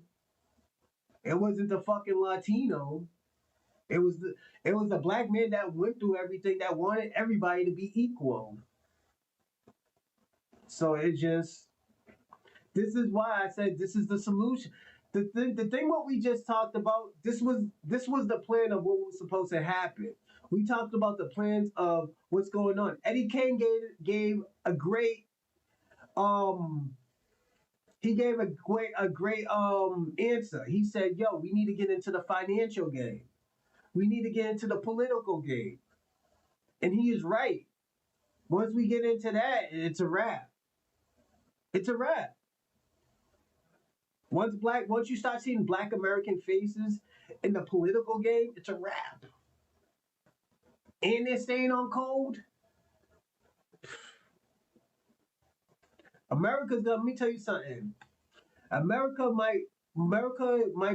white America might be in trouble, but they'll be living in a powerful country if there was a black American leader.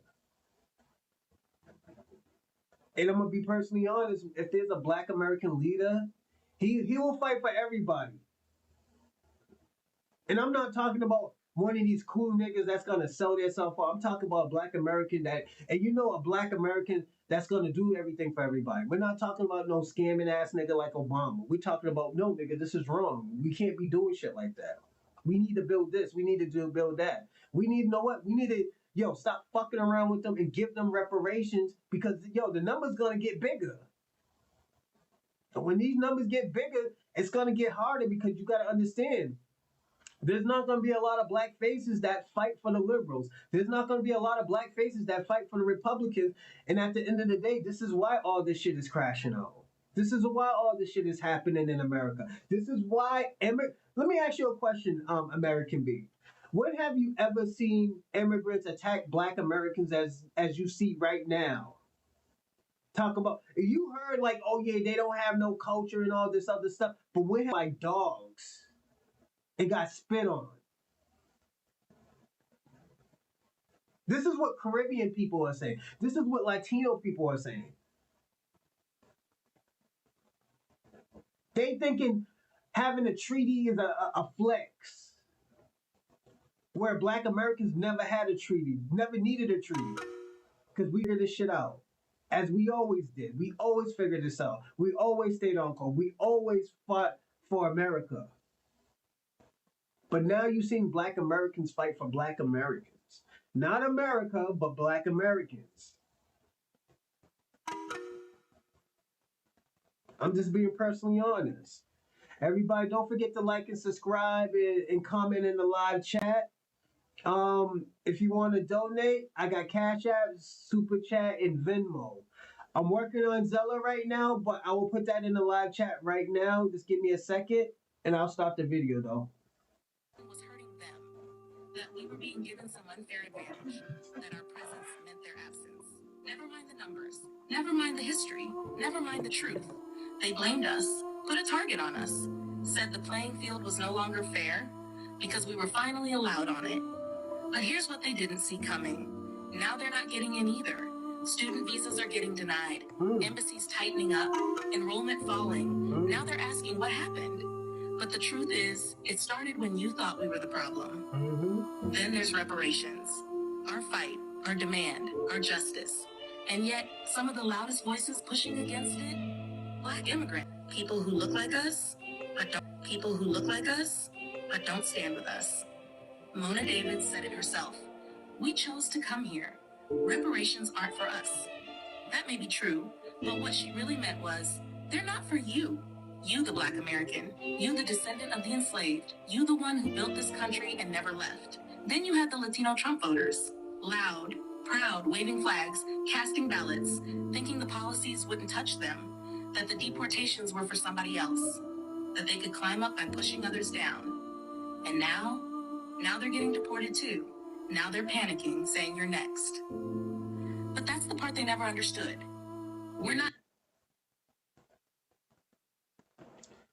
Hold on one second. I think my joint just froze.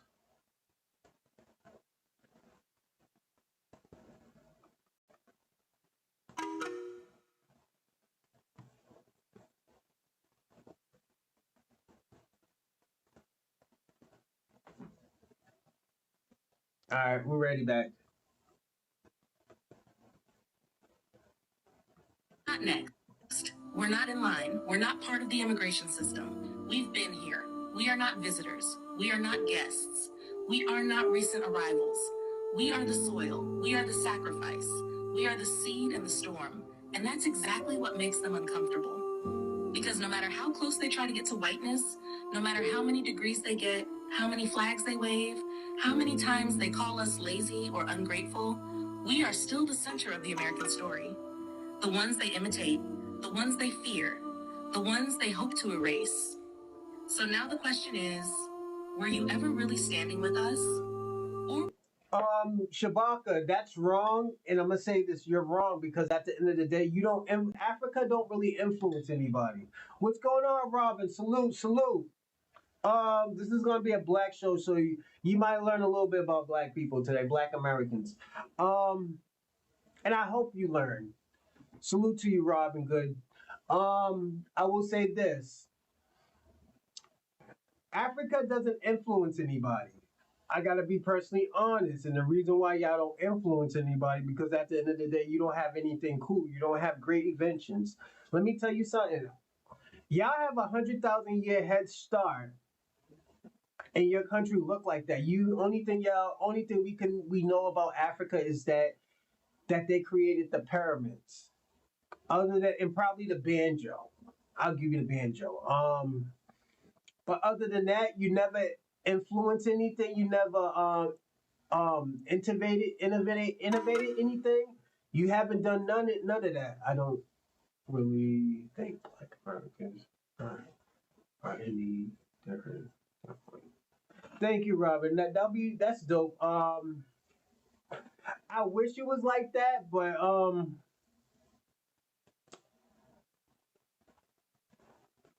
I wish it was like that. It's just watch the show. But I do agree with you saying I wish it was like that. Put it this way, I wish it was like that. But you'll learn a lot about. You'll learn this how immigrants feel about Black Americans. I wish you was here earlier, and you will see how immigrants feel about Black Americans. You can probably watch it later on, but this will be very interesting. were you just hoping we'd stay at the bottom while you climbed over our backs? Because it's giving not allyship, not unity, not justice. It's giving anti-Black American, not anti-racist, not anti-oppression, just anti-us. And that's why we don't have any Family and we have family talks when we come back from church on Sundays. And today's talk revolved around Black people. Africans have some type of superiority complex towards Black people. They just don't like them. And I mean, a lot of people don't like Black people for some reason. But I wanted to know why exactly. This is what I was saying, Robin. Listen what this girl's saying. She's a Nigerian. why we don't have any. And today's talk revolved around Black people. Africans have some type of superiority complex towards Black people. They just don't like them. And I mean, a lot of people don't like Black people for some reason. But I wanted to know why exactly why my Nigerian parents don't like Black people. I mean, aren't we all Black? No, Ada, you are not Black. You are not Akata. We are Nigerians. We know where we come from. We are not waywards. Black people. And Robin, good. I'm gonna teach you something today. When you hear an African call a Black person a akata, it means cotton picker, slave. This is the people that, and this is why I'm gonna show you something. This is why I do not like people. I get offended when Africans call me brother. Cause of shit like this. She's telling the truth, but at the end of the day, this is the type of things that they use around us. Then they're trying to say, oh yeah, a wild cat with no land. No, it means a fucking cotton picker. It means a fucking slave. And if you look in the Caribbean islands, South America, Latino countries, Mexico, those are the people that sold them. It was the Nigerians, the Beninese, the people from Ghana. Is that Ghanaian? I think Ghanaian. I don't know. I'm not gonna try. The Senegalese, Congolese. They sold them. Yes, we can blame white America. We can blame the white supremacists, the system. But we also got to blame the people who sold them. But I will say this. Just out of the defense of Africans, only 4% came to America. There were already black people in America. People are so disrespectful. They do not know how to respect their elders. Then when it says Black Lives Matter nonsense, every single life matters. Foolish gods killing one another. Black Lives Matter, but you are killing yourself. Look at these black teenagers having babies. 15 babies having babies. Pop, pop, pop, pop, pop, pop, pop. They just have babies out of wedlock. For what? What are they doing this for? What are they having babies for? Babies are tight. No morals. From London, right? Yeah. All right, so let me ask you a question. Who's smarter, Americans? Definitely not, no. Really? Black people don't even know what country they come from. I said black people down there don't even know what country they come from. So what country you come from? Me, a few. I'm African and Caribbean. Where were you born? Here. So if your kids are born here, where are they from? Huh? Huh? From London, but ethnically. Hold on, ethnically don't matter. After No, it does. That's what we mean. Americans, they're born there. But isn't that ignorant to say it? No, Hold on. You're white, girl. Calm down. No, I know. You still white. It's all right. Calm down. Hold on. That's what I'm trying to. So you think that was a choice? Well, if they decided to ask their mum where they're from. My mom was born in America. Well, she should at least know. My grandmother was born in America. She should at least know. How? Slavery was a crazy thing. Do you think that was a choice? Of course not. So how can you say that? Like seriously, how can you say that though? Like. Yeah, but we know like a few countries we're from. At least in America, they don't know anything. They just say they're from like California or somewhere. But hold on, after 5 or 6 generations and building up America, don't you think we own America? That's our home. Well, would there be an America if there weren't black people there? I don't think that matters. It does matter because without black people in America, there's no America. I don't know. It's true. Okay, but like, commonly, you know, all Americans are just dumber. How? If I show you a flag right now, you won't be able to. I wanted to ask you a few questions about what do you think about black people in America? Black people in American think of, I think black people American, they don't like other black people in our country, like African. Okay, Yeah. it's true. There's many black Americans who think that Africans are... Of course, the black American, they are shame. They don't understand our culture. Okay. Yeah. So you don't like black Americans? Yeah, I don't like black American. Okay, but do you know any of them? They don't like other black people in our country, like African. Okay, Yeah. it's true. There's many black Americans who think that Africans are... Of course, the black American, they are shame. They don't understand our culture. Okay. Yeah. So you don't like black Americans? Yeah, I don't like black American. Okay, but do you know any of them in real life? What? Do you know many black Americans in real life? Like, have you met many? Yeah. You have? Yeah, I have many. I have many. Okay, so you've met them and you don't like them. No, I don't like their culture because Okay. they're shit. Yeah. When you say this shit, what do you mean by that? Black-American, they're they're people they're girls are beautiful. They want sex everywhere. Okay, so Yeah. Rwandan women don't want sex. Is that what you're saying? No, I don't say that. They like and Black-American everywhere they can kiss you. In Rwanda you can kiss. We have culture. Okay. Yeah. Okay. So You heard what she said. We are shit. And this is where Shabaka wants us to go. He wants us to go to Africa. He wants us to go live amongst these people. This is Shabaka. This is Black King. You heard what she said. She's talking about we don't have no culture, but she's dressed like a Black American. Her hair is done like a Black American. So what is this telling you? Let's listen to her one more time. this shit. What do you mean by that? She called Culture. us.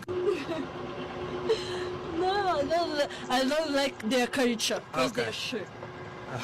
When you say this shit, what do you mean by that? Black-American, they're they're people they're girls are beautiful. They want sex everywhere. Okay, so Yeah. Rwandan women don't want sex. Is that what you're saying? No, I don't say that.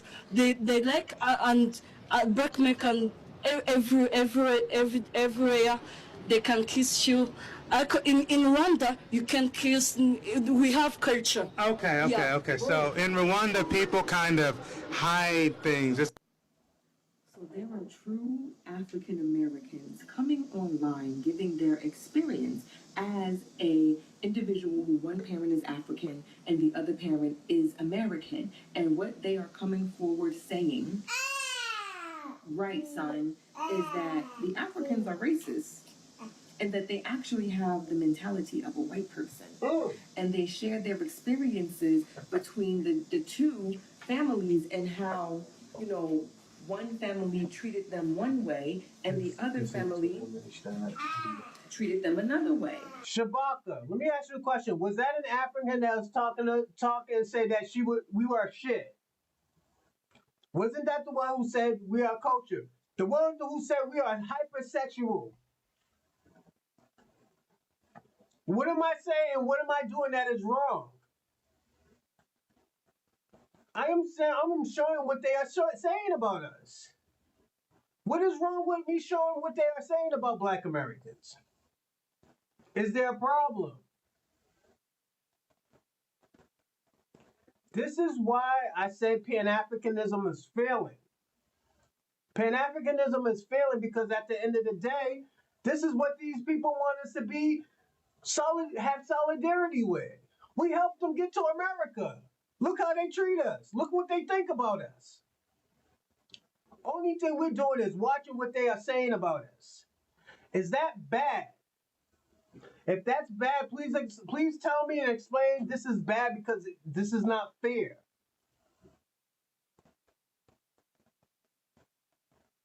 This is I don't know what I'm doing that is wrong, but if I'm doing something that's wrong, I'm just painting a picture on how they feel about it. And this is why I said a lot of Africans do not have a great intention.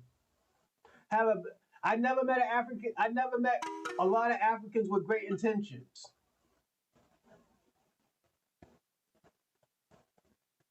And this is disrespect from Africans.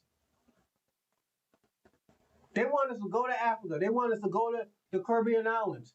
At the end of the day, we're trying to fix what's going on in America, but you want us to go to a country that people don't even like us. People that have disdains about us, that envy, that hates us, that don't understand us. This is crazy.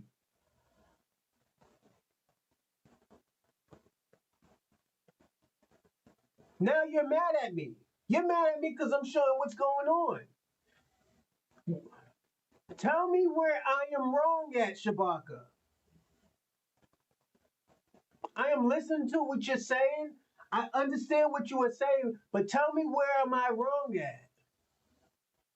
These are people's experiences. This is what people feel about us. If you're gonna go to Africa, I'm gonna say this. This is the best advice I will ever give you, Shabaka. If you're gonna go to Africa, show them how to treat Black Americans. Show them how to treat Black Americans. Then after that, maybe we'll fight more harder. Maybe we could be with that shit. We would want to really go to Africa. We would really want to have solidarity. But what they're saying about us and what we are seeing is two different things of what you're saying and what we're seeing.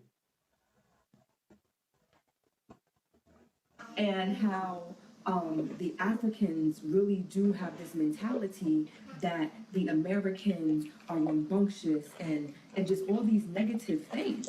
So one young lady was saying she may agree with you all boycotting on August 1st the African businesses because she said maybe they need to understand that you are actually on their land handing out the same disrespect as their oppressor, and just how sometimes they have to make that individual know their power, especially when it comes to the circulation of the dollar in this country. Maybe it is time for our Africans to feel the true power of the Black dollar. Sheesh, they are coming out here telling on y'all that we already know y'all. Like, we be saying that y'all don't like us. I don't say it, but they be saying y'all don't like us. I don't give a goddamn who likes me and who not. Baby, do I love me? I do. And that's what that matters to me. But, honey, your own people is coming on here telling about how y'all are racist. I had a lot of classmates that were African, Nigerian, Kenyan, Zimbabwe, and the professor one time called one of them black, and they almost lost their shit. They're like, I'm not black. Really? 100%. They treated it like if it was a dirty word, like them being called black was a dirty word. I'm not black. I'm from Nigeria. I'm not black. Like, offended, and I sat there and I'm like, what the fuck? Like, what the fuck is going on? Crashing out over this. And then it dawned on me, Africans, even they are racist against black people in America. Just like how there's colorism in Mexico. Isn't I just posted. Crazy? Yeah, the sooner Black people realize that nobody is their friend, the sooner the revolution and the healing can begin. The Democratic Party ain't your friend. The Republican Party ain't your friend. Other Black people in the diaspora ain't your friend. Other races ain't your friend. Natives ain't your friend. The other letters in DEI ain't your friend. It's a one-sided relationship. You only benefit them. When it's time for them to show their friendship towards you, it ain't never show up. And as soon as Black people realize that nobody is their friend, the sooner the revolution and the evolution can begin. It starts with self-love, value, and then having other people actually value you too, because you are the person that brings the value to these relationships. But until that is realized, the true worth of Black Americans will never be actualized. How much you said there? How many people? Now you're looking. Okay. Now you're looking. I'm not telling you. Wait. Those two guys, now you're so he knows now. Now he said both of them. For your hand. I don't think this is so. How come you say they give you 3,000 for the two? Okay, I hear you. This stuff, you don't get everything for the two now from your hand. The best way to carry that not say stop, and now you close and make them carry it. So what do you want to talk again? What do you want to talk? You know, say we don't. Yeah, I don't think this is so. We don't all the investigation. We don't have. Brother, not everything. That area, I stayed there for good 4 years. I didn't live inside of the fan for 4 years. I don't see my mother. I don't see the Abuja. I don't see a son of the fan now. I know in and out of that area. They ask them. Then I can't so. You said one person 3,000, right? Where the second one? Brother, those two guys. Hey man, enough is enough. A lot of you Did you just see what just happened? To all Africans that disrespect FBA, Black Americans, look at this African who sold one of his own people. Human trafficking.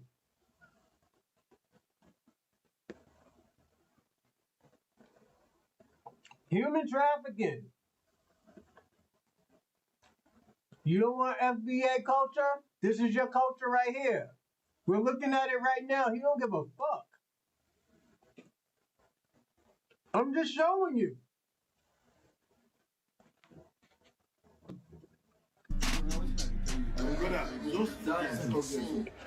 Don't call me brother. It offends me. This is why I say Hey man, that. enough is enough. A lot of you Africans, Nigerians, and other black folks is part of. This is why I tell Africans, please don't call me brother. It offends me. It offends me. This is why I say Africans, please don't call me brother. It offends me. The diaspora. Y'all come over to America and then disrespect us and say we have no culture, but then you benefiting from our culture. What is wrong with y'all, fam? Like, stop disrespecting us. And then y'all wonder why black folks have collectively decided that, hey, we don't have any allies, and with everything that's going on in the country, we mind our own black business. All right? We sitting down. We get disrespected by every single person. And then y'all come over here acting like the white man to us, telling us how we can't feel and what we can't say and all those. Nah, bro, y'all like y'all goddamn mind. But then y'all get mad when people decide to, Black Americans decide to be FBA, Foundational Black American. It is Black Americans that fought for y'all, for y'all to even have the rights that y'all have. All right, y'all leave y'all country, come over here and then disrespect us. But we supposed to be kumbaya? We supposed to be the same people? We all. Hold on, everybody. Shabaka, what am I mixing up? Please tell me what I'm mixing up. What am I mixing up? How am I mixing up with the white supremacists say, no, look it, that was an African. That was an African. That's all his own people. To this day, they still selling their own people. They sold 13 to 15 million Africans to South America, to North America, and to the Caribbean islands and even the Latin islands. What the fuck am I lying about? What am I mixing up? This shit still goes on. Look, let's get along and tag along. Nah, F that, bro. All right? Stop disrespecting us. Stop saying we have no culture. If why y'all keep coming over here? Why y'all keep coming over here and then disrespecting us? But then when some stuff going down, y'all want us to hold hands and kumbaya. Let's all just get along. Nah, bro. Nah, we done with that, bro. That's why black folks in America have no allies. And I'm gonna say this. If you're a solid African, if you're a solid Caribbean, if you're a solid Latinos, you're not going to get offended of this because this isn't you. But if you are doing this, if you did see this happen and you're getting offended, you know what I'm saying is true. This isn't to the Latino or African or the Caribbean person that is doing stuff like this. That is selling their own brother out. That ancestors that were a part of the slave trade. This is going to the people who are doing this, who are saying stuff like this. So at the end of the day, Shabaka's going to get offended because he knows this is the truth.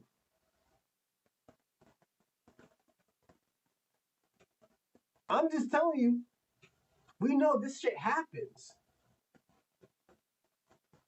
We have seen dozens of this type of shits happen. We heard dozens of this shit has been said about Black Americans. What am I saying that is wrong, Shabaka? Black Americans heard this before. What, we're all crazy? All black Americans is crazy? You were just running around here talking about all black people are uneducated. You and Black King was saying that. We are uneducated. They are different. Remember you said that, Black King? We are different. They're not educated. They are different.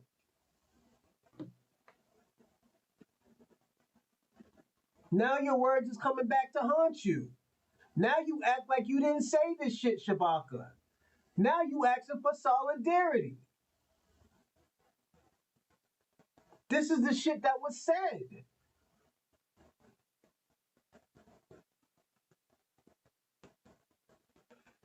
I'm showing you the solution now. I'm showing you what the solution is. I'm showing you that we have no allies. Any type of animosity that you have with a black American, you need to get that shit fixed right now. You need to get the shit fixed right now. Because you're going to see a lot of Shabakas. You're going to see a lot of Black Kings. You're going to see a lot of Kwames. And they're going to disrupt, divide. What the fuck you think a Pan-African movement is? Why do you think the shit really popped off in the 60s when the Black Panthers were dying out? Telling us, oh, we're from Africa. Jesse Jackson telling us we're African Americans. I don't give a fuck if he's on his deathbed right now. I don't give a fuck if he's hospitalized. This is what he said. You want me to lie because this nigga's in the hospital slumped out? No, nigga. This is what he said. He tried to make us Pan-Africans. We followed the Pan-African movement for a very long time. It didn't get us nowhere. Niggas was wearing red, black, and green for years and thinking that was about black Americans. And finding out, this is our flag.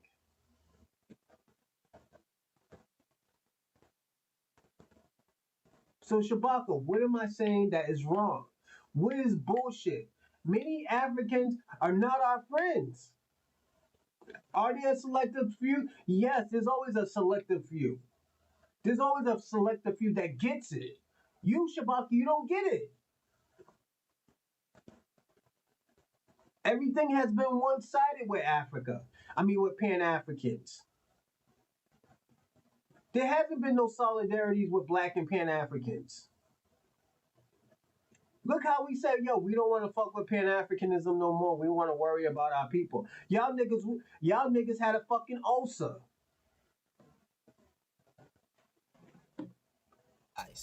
We are on our own.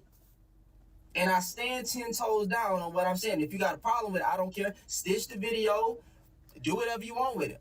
I don't care. I'm tired of this. Every day y'all saying something crazy about. I'm coming across a whole bunch of videos. Y'all just steadily disrespecting us. Nah, bro. We not the same. We don't want them here. They're your brothers. Number one. They're not our brothers. Sisters. They're not our brothers. They are. If you are born in America and have... Steadily disrespecting us.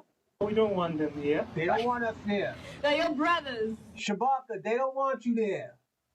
Kwame, they don't want you there. Black King, they don't want you there. Listen to him. The same. We don't want them here. They're your brothers. They're not our and brothers. Sisters. They're not our brothers. They are. If you are born in America and have lived there for 300 years, you're no longer African. Those are Americans. We don't need them. We don't need them. They were taken away, unfortunately, but they are Americans. We will develop by ourselves. Yeah, we have the capacity, we have the will, we have the resolve. We don't need them. So I'm lying, Shabaka.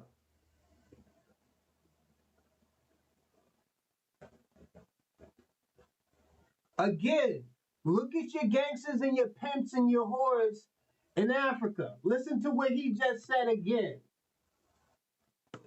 Nah, bro. We not the same. We don't want them here. We don't want you there. They're your brothers. They're not our and brothers. Sisters. They're not our brothers. They are. If you are born in America and have lived there for 300 years, you're no longer African. Those are Americans. We don't need them. We don't need They them. were taken away, unfortunately, but they are Americans. we will develop by ourselves. Yeah, we have. Shabaka, I'm gonna be personally honest. When I was doing the Pan-African shit, it fucked me up too. It fucked me up to learn the truth. I learned the truth and I accepted it. You're gonna go to a country where they don't want you at. Instead of being a second-class citizen, you're gonna be a third-class citizen. You already got a hard time here, but at least you got rules to help you and defend you. You don't got rules in those countries over there. The capacity, we have the will, we have the resolve. We don't need that.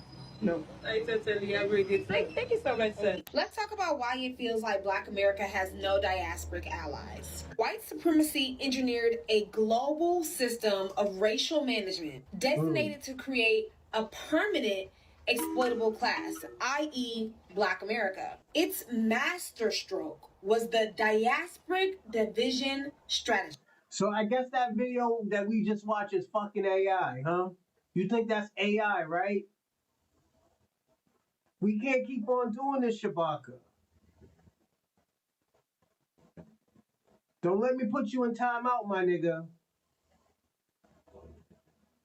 We're watching what's happening. We're watching Shabaka. It fucked me up in the beginning too. But this is how they feel about you. You're not a real African. If you was born in South Carolina,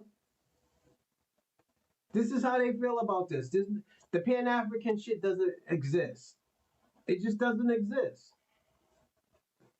What is the diasporic division stratagem? It is a deliberate and historical strategy employed by white supremacist systems who foster prejudice, distrust, and social friction between Black America and other members of the African diaspora. This stratagem is designed to prevent global Black solidarity by promoting harmful comparative narratives and weaponizing cultural differences, thereby ensuring that no unified coalition can effectively challenge the existing racial hierarchy. This was done by placating most of the African diaspora with conferred identities, while subjugating Black America to proximate alienation, a state of embedded exclusion meant to perpetuate captivity.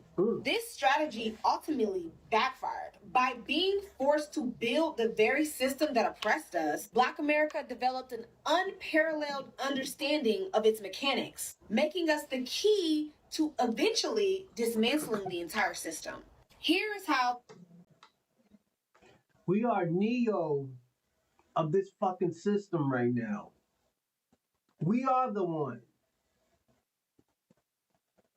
We are the only ones that can beat this system. Why do you think they're using Pan-Africanism? And at the end of the day, I'm not trying to say all Pan-Africanism is bad, but at the end of the day, why do you think a lot of these Pan-Africanists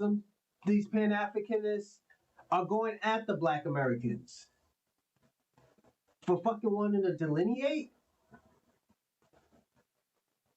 That small little spectrum of we want to delineate and be our own race.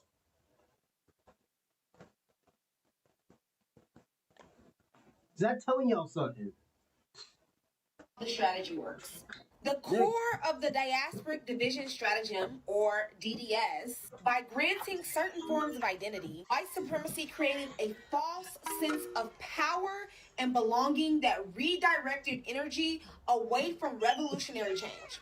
For example, in Latin America, they were granted a place in a racial caste system while still being oppressed, but this offered a defined hierarchical identity that fostered a sense of structure and belonging within a colonial system. In the Caribbean and in Africa, they were granted nation-state identities, flags, and independence. This created post-colonial nationalist identities, which created a powerful source of pride and a perceived win that focused on building a nation within the colonialized identities and borders rather than challenging the global system that created them altogether. The outcome is that these groups were given a container for their identities, i.e., nation states and caste systems. This placated them as the fight became about managing their own designated space rather than tearing down. You're not even black. You're disqualified from this conversation. And the reason why I'm saying that, because you're going through a white supremacist ideology. And I accept how you feel about Black Americans, but at the end of the day, you're disqualified from this. And if you keep on spamming, not you, Shabaka, you're good. But YouTube, what's his name? YouTube Senses, I will put you in fucking timeout. Best believe, player. Down the entire structure. The other half of this is controlling Black America through proximate alienation. The U.S. model of racial management is uniquely brutal because it's a denial of any form of sovereign identity. Total alienation. Black Americans were given no ethnic designation, no land, no flag, and no nation state. Legally defined as non-citizens within the nation that we were building. Forced proximity. Unlike the colony. Shabaka, you gotta understand this, all right? Black Americans is tired. We are tired of trying to have solidarity with the Africans. We are tired of trying to have solidarity with the Caribbeans. We are tired of trying to have solidarities with the Latinos. We have been trying for almost 60 to 70 years. It's not gonna work. Pan-Africanism is not gonna work. And nigga, I prayed, I thought, I meditated on thinking like, yo, Pan-Africanism is gonna work. It's gonna work. It's gonna work. I had to wake up and smell the fucking coffee and say like, yo, this shit is one-sided. They don't love us. They never loved us. Only thing they loved about us, what we can do for them in Africa. That's it. Not even the Caribbeans. They don't give a fuck about the Caribbean countries, and that's their sovereign land, as they always say. How the fuck are you telling these Caribbean people to leave their fucking sovereign land and go to Africa and help them? Instead of telling them like, yo, go back to your land and fix your land and become a powerful land like we're doing in Africa. I understand if you were to say, yo, half black people go to Africa, half of the black people go to the Caribbean islands. And we can fight for reparations right there. You didn't even say that. I know it would be bullshit, but you didn't even try to say that. You just told them, leave and go to Africa. Now we're seeing how these people really feel about us, and you can't even face the facts of them actually feeling the way how they feel about us. If a white man got into that land, we already know how they were going to act. And I get it, Shabaka. I'm telling you, I get what you're saying. But this ain't gonna work. You gotta fight your enemies here. If America's a global white supremacy is a global fucking system in America, what the fuck you think it is gonna be in Africa? Where the fuck these people gonna work if they all go to Africa? What type of businesses are they gonna build? If you and Kwame been talking all this bullshit, talk about how broke black people is, how black people is on Snap and all this other stuff, why the fuck would they go to Africa? Why the fuck would they go to Africa if they broke here? That shit don't make no fucking sense, Shabaka. Niggas is coming here to get Snap, to get resources, to get a foot ahead than what they were getting in their country. What's going on, DJ X1? Salute, salute. It just doesn't work, Shabaka. It doesn't work for black Americans. We always get the short end of the stick. The aunties, the grandmas, the uncles gave you the donations. We depended on y'all, and y'all niggas didn't build anything. You told us, don't celebrate Christmas, celebrate fucking Kwanzaa. Are you fucking serious? Tell us, when we go to college, Go take the African studies. Are you fucking serious? Y'all didn't teach us about finances. You didn't teach us about economy. Y'all don't even know about economy or finances. Look how bad Dr. Umar is doing, and he's a fucking psychologist. The only people who had our best interest, and I'm sorry to say, and I know you hate it, is Tariq Nasheed and fucking Claude Anderson, Dr. Claude Anderson. They've been warned us about this. They've been warned us like, yo, if we keep on going the way we're going with the civil rights movement, we're gonna be stuck at the lower class. We're gonna be stuck there. And we're kicking out of that and saying, hold up, fuck that. We're not gonna do this no more. Now you're mad. Now these Pan-Africans is mad. Y'all working overtime. That's what that show was about yesterday. Y'all working overtime. Y'all giving us false information. You always gave us false information. Talk about we go to Africa and we unite with them. Nigga, we've been trying to unite with them ever since they came to America. They act like they didn't know us. They were acting like the white man. They had racial names for us. These Black people were enslaved and segregated within the dominant society, not on a distant plantation. This created proximate alienation, the state of being physically and culturally close to the center of power while being systemically excluded from it. The goal was to create a permanent, exploitable domestic class that could never coalesce into a threat because it lacked unified bonds of shared, recognized identity or homeland. The permanent slave class was meant to be a predictable, controlled engine of labor. However, this backfired. The strategy to keep Black Americans captive forever failed because it created the conditions for its own analysis. Proximate alienation forced an unparalleled education. We became the forbidden observers. Forced into a front row seat of whiteness, Black Americans became expert analysis of white culture, psychology, and the mechanisms of power. We had to learn it in order to survive. Also, the separate schooling during separate segregation. During segregation, Black-only schools became spaces where Black intellectual class could develop independently.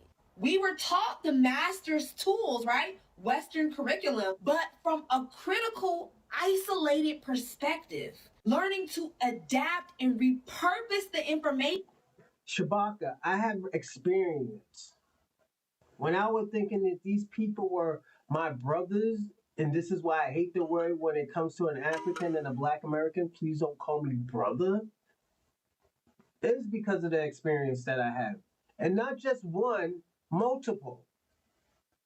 Have I had any good ones? Yes. But at the end of the day, I know how these people think about us. They tell their children, do not date a Black American.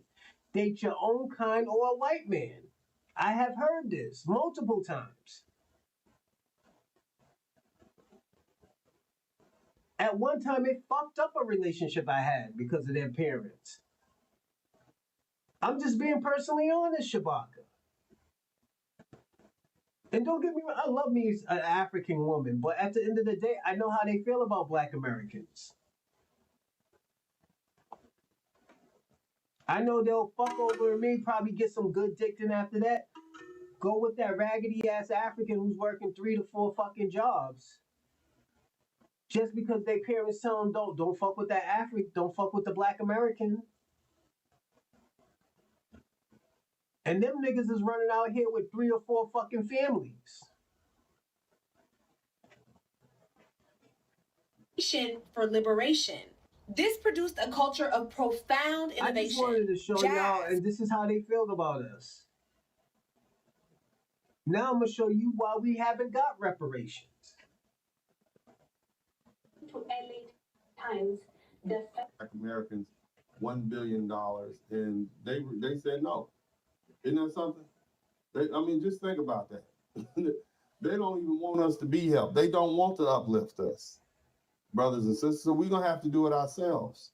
All right, just like our ancestors do. Just because they don't want us to do it doesn't mean we can't do it. And we can't get it done with our collective might and wisdom and strength and endurance.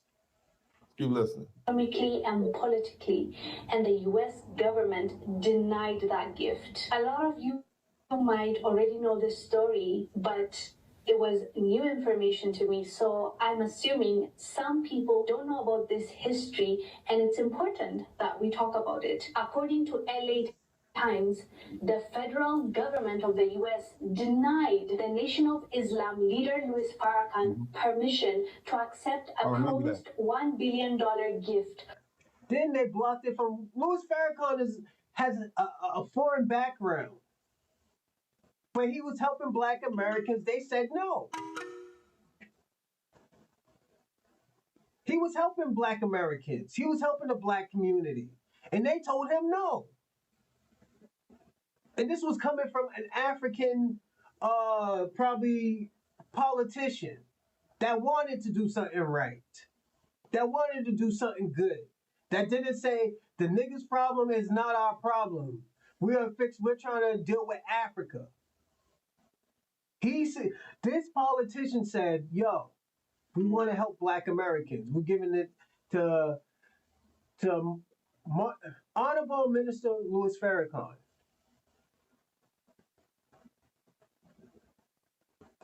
And this is why I say, yo, we have riders and we just have tethers. The riders, yeah, they got an immigrant background, but they do want to help America. They do understand, like, yo, if we help America, we help Black Americans, or if we even involved with helping Black Americans, this is a blueprint. We're showing you what the blueprint is. We told you 70 years ago, if you stay on our side, yo, you get more than what you have now. You just wanted more than Black people.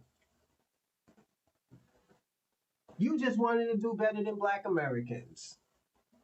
Or as you said, you want to do better than the Akatas.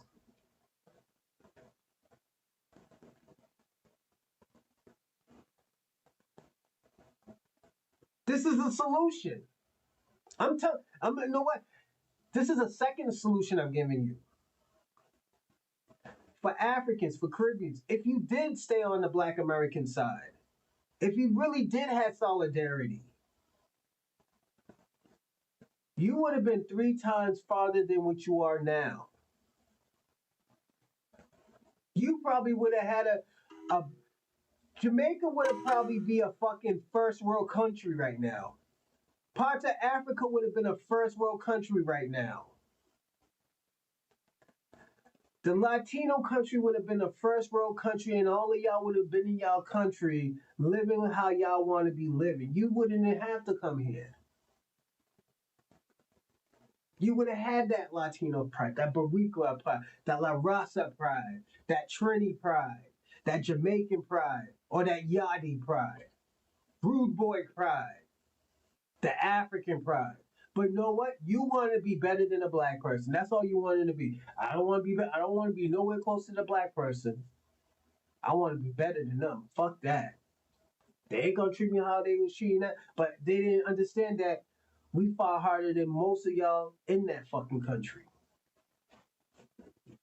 From Libya to help Black Americans economically and politically. According to the same report, Farrakhan applied to the Treasury Department's Office of Foreign Assets Control back in 1996, I remember him talking about that. This was in the wake of the Million Man March. Black folks was making a lot of noise. You know, I attended the Million Man March and the one that came up after that 20 years later, but keep listening. He be granted an exemption from the sanctions to permit acceptance of $1 billion pledged by Libyan leader Muammar Gaddafi during a visit Farrakhan made to Libya. The Treasury Department denied that request in a message to Farrakhan's lawyers in Chicago, asserting the continuing need of the United States to enforce its policy of isolating Libya, denying $1 billion, which is a gift meant for Black Americans from Africa. You did it again. Thank you. This is what I'm trying to say. Shabaka, thank you, Shabaka. This is why we're not friends with y'all. This is why we never be allies to y'all. You have this disdain for Black Americans. Thank you. I appreciate what you're saying.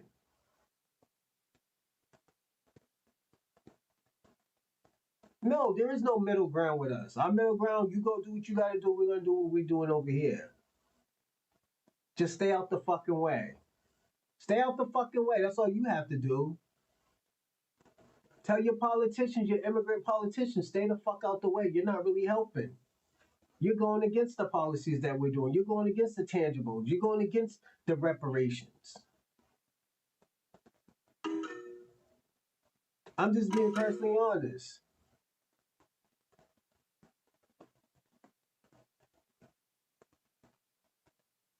Thank you.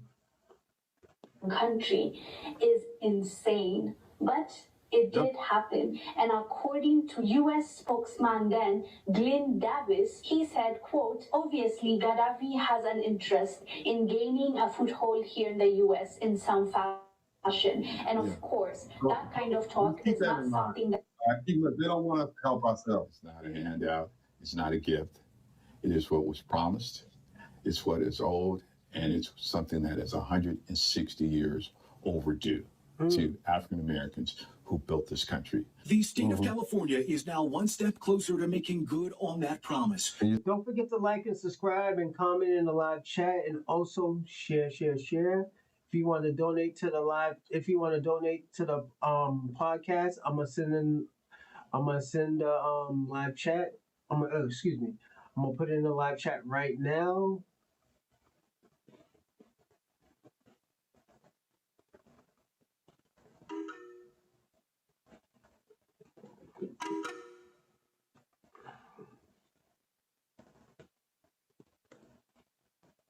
And thanks everybody for the donations in the live chat. I mean, the donations, the super chats, and the Venmo. I appreciate everything, everyone.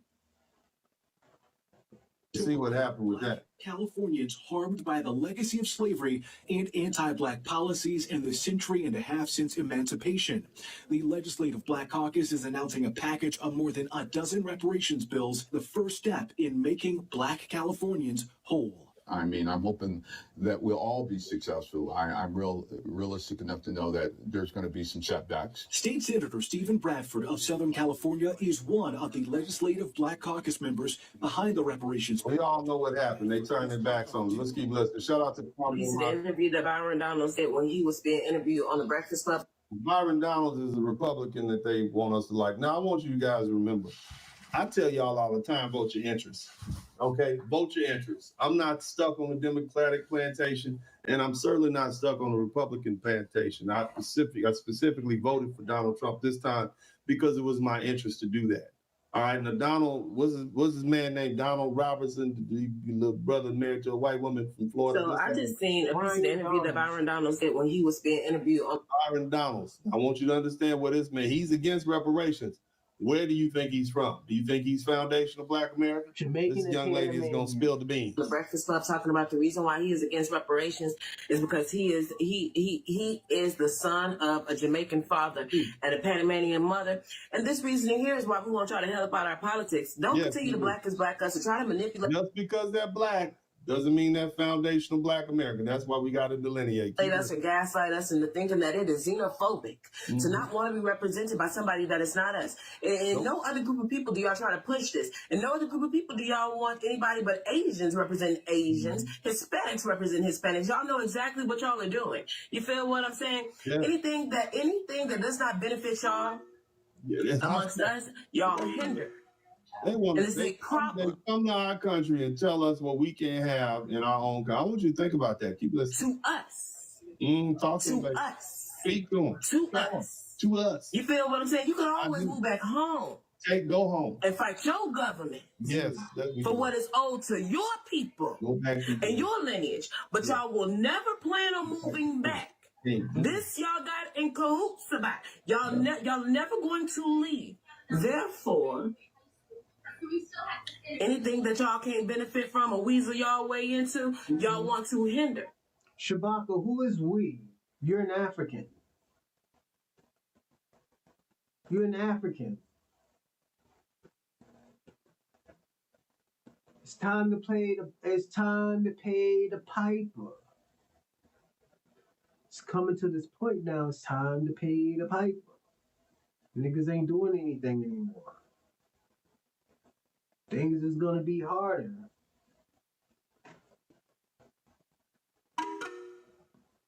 I'm still waiting to see Black American to be supported. Thank you, DJ X1. Yeah, absolutely. Same here. Same here.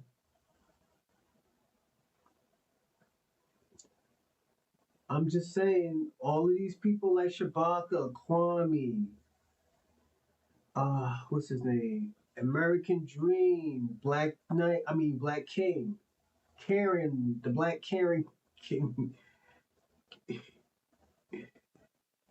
It's just, it's coming to a point where it's just not acceptable anymore. People are tired. People are tired of helping people that are ungrateful. Look how ungrateful the Jamaicans is. Look how ungrateful Kwame be talk about his people built America. His people built our genres. That made our dances.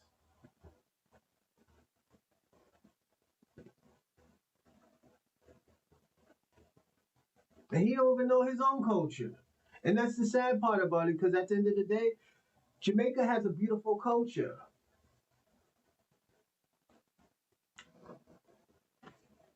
But it is what it is. We gotta accept things as what it is.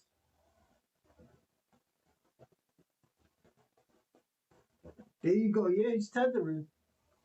Y'all want to black as blackers. You feel what I'm saying? They do. You feel what the fuck I'm saying? I do. Watch your language, but I feel you. It's mighty funny how y'all like to play stupid conveniently. Nobody knows what a real true Black American is. Nobody knows what a foundational Black American is. Nobody knows what this lineage-based cult is.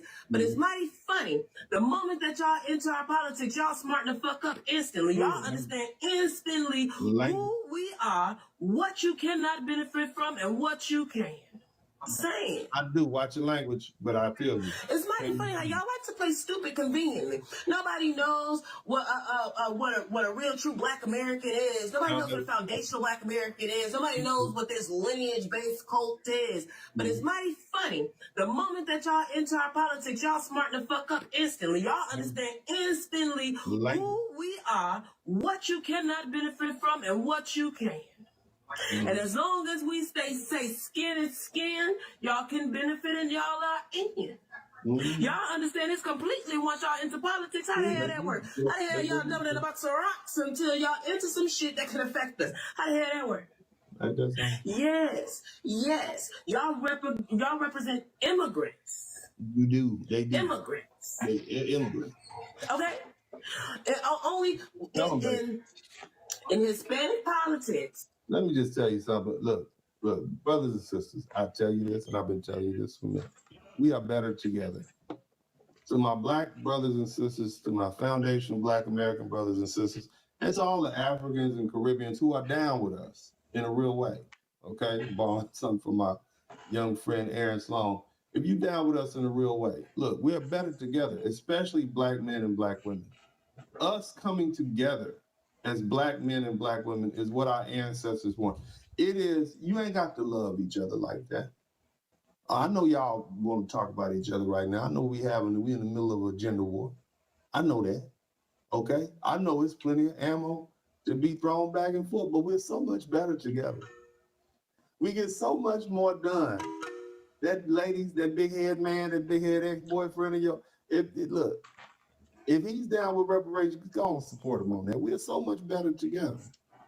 it's fun fighting with each other. I know we love to, because can't nobody cap on each other like we do. And when I say cap, I don't mean lie. I'm talking about roasting, bagging. I don't know what, shoot, joining, whatever you call, whatever part of the country you're from. We're so much better together.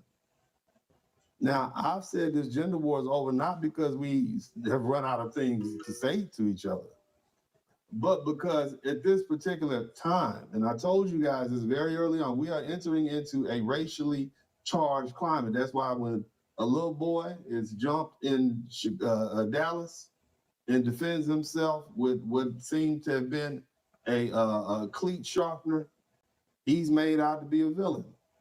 That's when a white woman who flips the bird off at a little black boy who allegedly took her son's diaper bag is able to get $500,000 overnight. And when she called him the N-word, we are living in a racially charged environment. We don't have time to fight each other right now, brothers and sisters. This is not that time. This is not playtime. Okay, it's a very serious time. We laughed and we told you so to the Latinos when they voted for Trump, but we're living in a different time now. This white man is angry because he feels like he's losing his country. Now, the elite don't care. They want to see problems. They don't like Donald Trump because Donald Trump is in the way. And so what's the best thing to do? Let's stir up some racial animosity and get Americans at each other's throat, and then we can turn around and blame the chaos on Donald Trump and get rid of that whole line or whatever the hell he's trying to do, because he's in the way. Trump is not legitimately, to me, a Republican or a Democrat. He's a nationalist. He kind of just doing what he wants to do. He's his own person. I'm trying to tell you, we're living in a racially charged time. Don't fall for it. They're trying to bait black people into saying something. They're trying to bait black people into fighting because they know that will cause for chaos. That's why it's time for y'all to sit home. We are hibernating, we're resting, and we're coming together with each other, and we need to chill out. All you brothers and sisters, I know you've made your pages on beefing with brothers. I know it's fun. I know you still mad at your mama. Ladies, you still mad at your daddy for not being there, so you take it out on every other black man you see. Same thing with the brothers. You take it out on every sister you see because she remind you of your mom and the disrespect. You angry. But this ain't that time. We got to set that aside right now. We can get back to arguing with each other in about 30 or 40 years when this is over. But if we want to see the next 30 or 40 years, if we want to be around for the next 30 or 40 years, it's time to chill out on the gender warring, because it's a matter of life and death right now. Now, I'm going to digress, and I'm going to let my sister get back. But remember what I told you. And I hope I don't have to repeat myself. Let's keep listening. Hispanics are represented by Hispanics. Mm-hmm. In Asian politics, Asians are represented by Asians. And yet, the Black Caucus is filled up with immigrant children who are against anything for Foundation of Black Americans that they can't benefit from. No, you're right. Yes, ma'am. What's up? Welcome to the broadcast. This is Uncle D. People watch. Y'all heard it. One thing I'm gonna tell you, Shabaka, you gotta stop blaming the white man. Sometimes it's just not only the white man. There's other people who are components of this problem.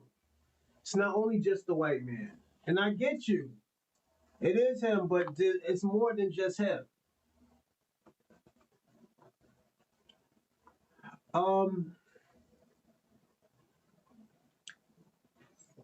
Give me a second. I want to do this. Because I got 30 minutes left. I want to show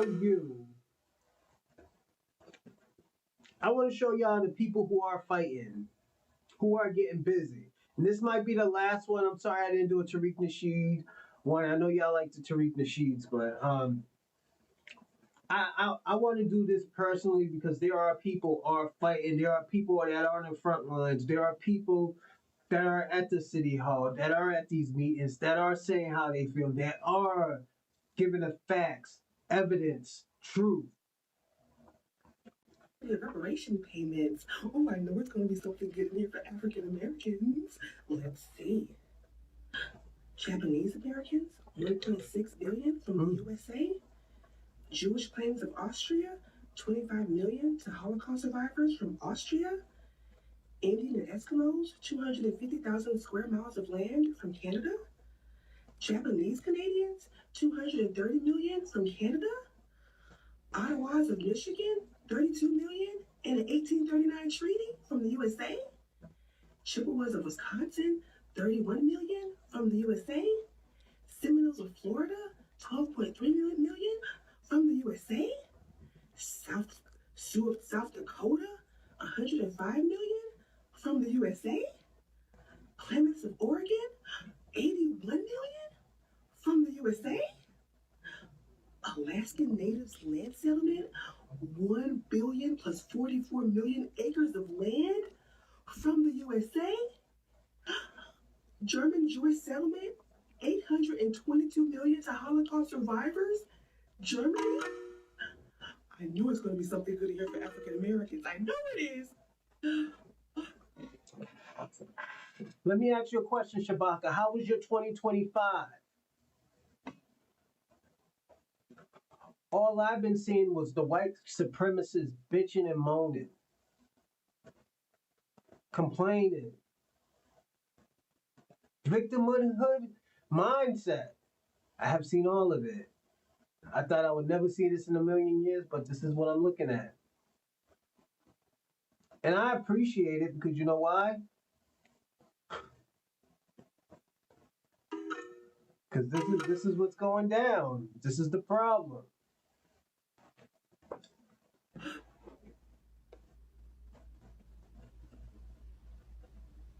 What's your name first, and can you spell it for us because we know it's not the usual spelling? Brooke. It's Breuck. Thank you. And I'm from Brooklyn. Shout out to New York. I've said a lot at these hearings before, so a lot of things I don't feel like I need to say again. But I will say it is deeply flawed and deeply disingenuous to equate the plight of my enslaved ancestors to the experience of undocumented individuals and illegals seeking work at places like Home Depot. Let us be clear, these are fundamentally different narratives. Illegals make a choice to leave their homes, pay exorbitant sums to coyotes, or plane tickets, some risking their lives to live across borders without invitation from this country. Contrast this with the history of foundational Black Americans. Our ancestors were here already. That genealogists just testified that we've been here on this land for 10,000 years. And our other ancestors were trafficked here against their will. Both were stripped of their humanity and forced into systems of slavery that were perpetuated by the United States government across generations. They had no choice. What did she say? How many years? This with the history of foundational Black Americans. Our ancestors were here already.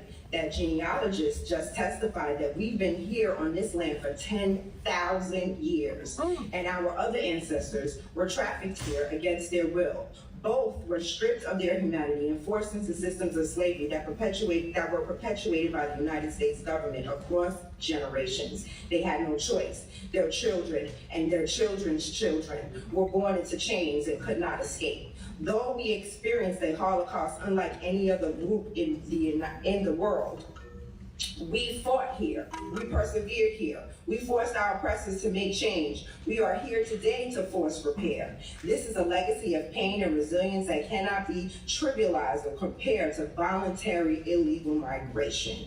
How can the melanated diaspora, whose lineage does not go back to the 1870 census, look themselves in the mirror and justify benefiting from a system their ancestors did not build, while joining with white supremacy against us? How can one emulate colonizers exploiting the very people who fought for justice and equality? In New York, we have lived side by side for decades. We embraced you. We fought for you. When the immigration process excluded Black immigrants, we fought for you. And yet the question remains, who fights for Black Americans? You come from nations where leaders conspire with white supremacy to exploit their own people. And now, some among you replicate that same betrayal here, becoming the very sellout leadership you fled. We see you. How can you align with the colonizers, attempting to stop our birthright? Legacy organizations? She was talking to the Africans and the immigrants. Listen to her. Here, becoming the very sellout leadership you fled. We see you. How can you align with the colonizers, attempting to stop our birthright? Legacy organizations? You have yet to cross the finish line after all these years. The definition of insanity is doing the same thing repeatedly and expecting different results. It is time to stop the cycle of money wasting and ineffective strategies. This bill is unconstitutional. I have started an email writing campaign to reach out to each and every sponsor and co-sponsor to adapt a new bill that is lineage-based and constitutionally sound. We have told this commission, and now it's time to raise our voice. Please. St. Michael's, what are you talking about? She's just throwing faxes out. She's throwing facts out there. She's throwing facts out there, and it wasn't 200 years ago. Did you forget about Jim Crow? You forget about redlining? Did you forget about the war on drugs?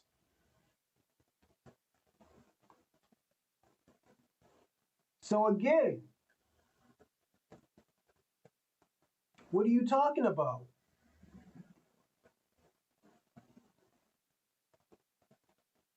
Emotional? She's just telling you facts. Redlining didn't affect you. Jim Crow didn't affect you. The war on drugs didn't affect you. Like, what are you saying? Only people emotional that was this year was the white supremacists. Look how Charlie Kirk got popped, and all y'all frail. Y'all was so frail. Y'all folded like a fucking paper. They're killing us. They're killing us. And it was a nigga who likes bussy that killed y'all niggas. This is why, I'm going to tell you the truth, St. Michael's, and I'm going to be personally honest with you. This is why people don't see the white supremacists as an alpha superiority people. Because once that nigga got popped,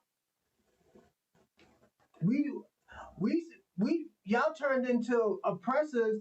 You turned from oppressor to victim. Y'all talk about y'all are the victim, and you're the majority. Black Americans historically always been a victim, but we always been the minority of everything. Now all of a sudden, we're the oppressors. How the fuck are we the oppressors and you're the majority? You're the majority.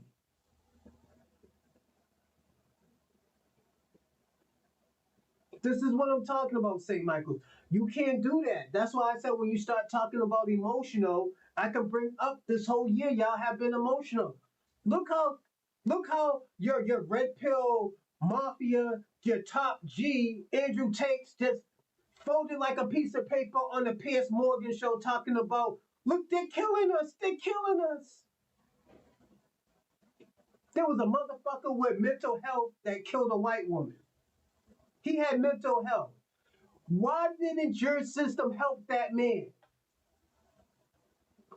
We always talk about white supremacists is a global system. It's not a person, it's a global system. Why didn't your peoples help that man? The reason why, and I'm gonna tell you the reason. Because you cared about money. You cared about that man being in jail for a longer period. It's always about money. Prison is not about what's the word? It's not a correctional center. Prison has never been a correctional center. It's to institutionalize you to go back to prison. It was always a money thing. Your greed, your system's greed got that white woman killed.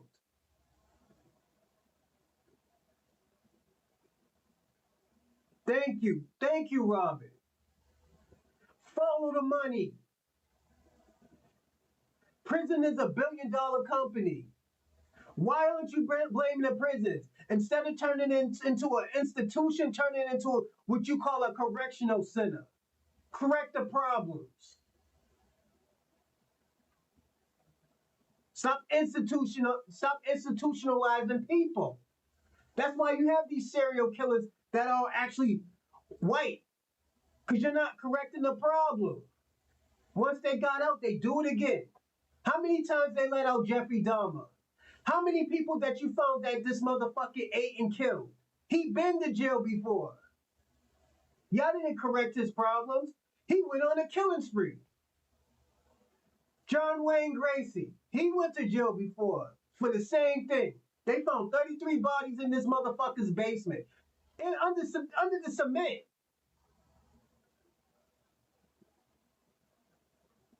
Stop playing victim and fix the problem. As I always told you, America is a corporation and is not a country. It has never been a country, it's a corporation.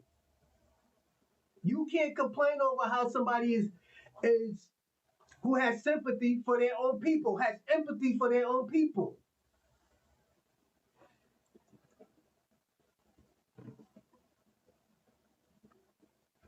You see is bit.ly/reparationsnys to join the email writing letter campaign. And thank you, Miss Brooke. But he violated a little kid, St. Michael's. Y'all didn't fix the problem. You institutionalized that. You institutionalized Jeffrey Dahmer. He didn't mind going to jail. That's why when he was in jail, he was doing obnoxious stuff.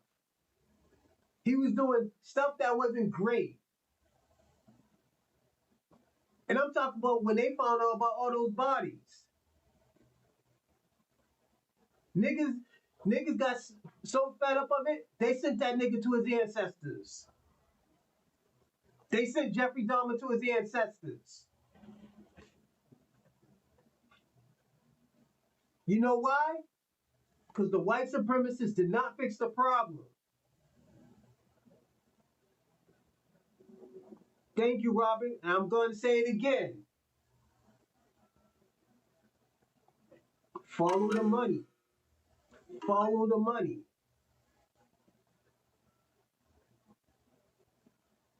Prison is $1 billion company.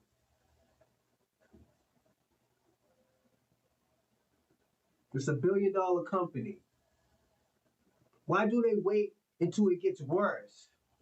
Instead of institutionalizing people, you should be trying to correct the wrongs. You're not correcting the wrongs if you getting people violated and all this other stuff. You're not fixing the problem where you getting people stabbed and killed and beat the fuck up, where people can't work with each other. When you go to jail, you have to worry about a race war, about a gang war. That's not fixing the problem. It has never been fixing the problem. Prison has always been the problem. Then when we ask about resources, you don't deserve no resources. This is why wars is happening outside here. This is why people are selling drugs. This is why people are killing people over fucking where they don't live, that they pay rent at. This is why St. Michael's, sometimes you just don't know, man. Oh, look at Snap. Let me tell you something. Let me tell you about welfare and stuff like that.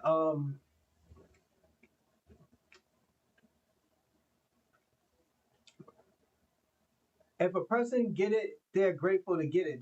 But in Boston, people are crying trying to get it because these people are out here in the streets. They're giving, in Boston, it's a sanctuary state where they worry about people who are coming over here who don't have documents and getting things. Is it helping people? Yes, but you're not helping the people who are already here, the people who are already on that list. And people are getting mad.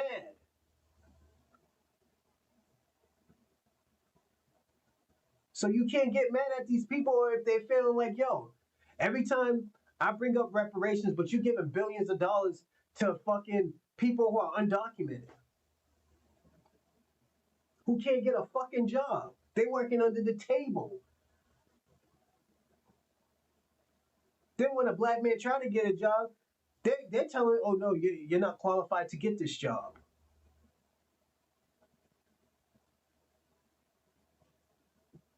So we don't want to hear from you, St. Michael's. Thank you so much. Next, we have Brooke. Is Brooke here?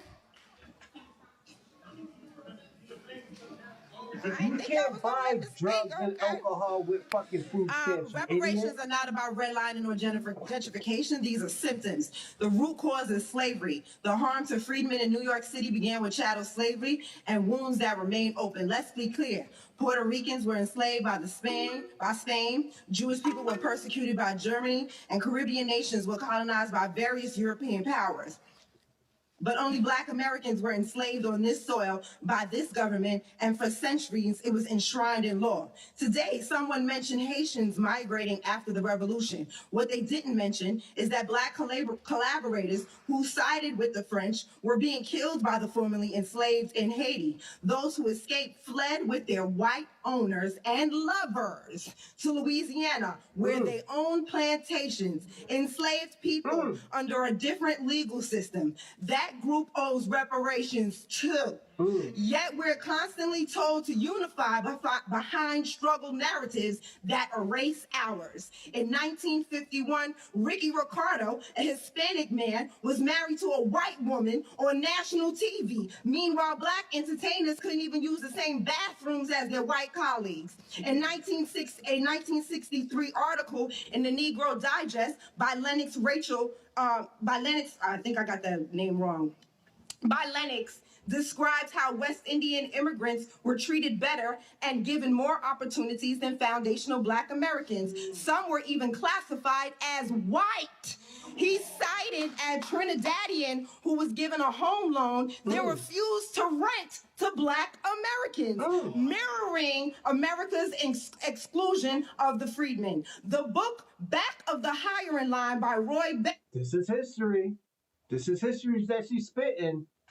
Outlines how immigration surges over 200 years created a loose labor market, suppressing wages and blocking Black Americans from economic mobility. It highlights how immigration policies have widened the racial wealth gap. Even Frederick Douglass and Barbara Jordan supported tighter labor migration to protect Black workers. Now we hear talk of co-ops and housing opportunities, but as recent testimonies have shown, Black New Yorkers have already been displaced. So who are these co-ops for? They not restoring what was taken from the freedmen. To this commission, if you were truly interested in studying history, please hold a hearing presentation on how immigration has harmed foundational Black Americans.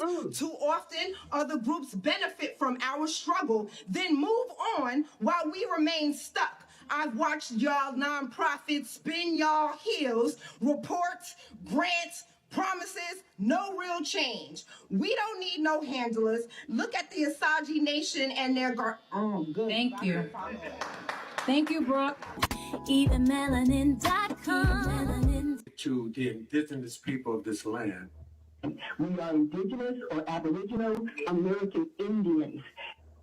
And since I said all Black Americans are not African, I've been met with criticism called pretendian.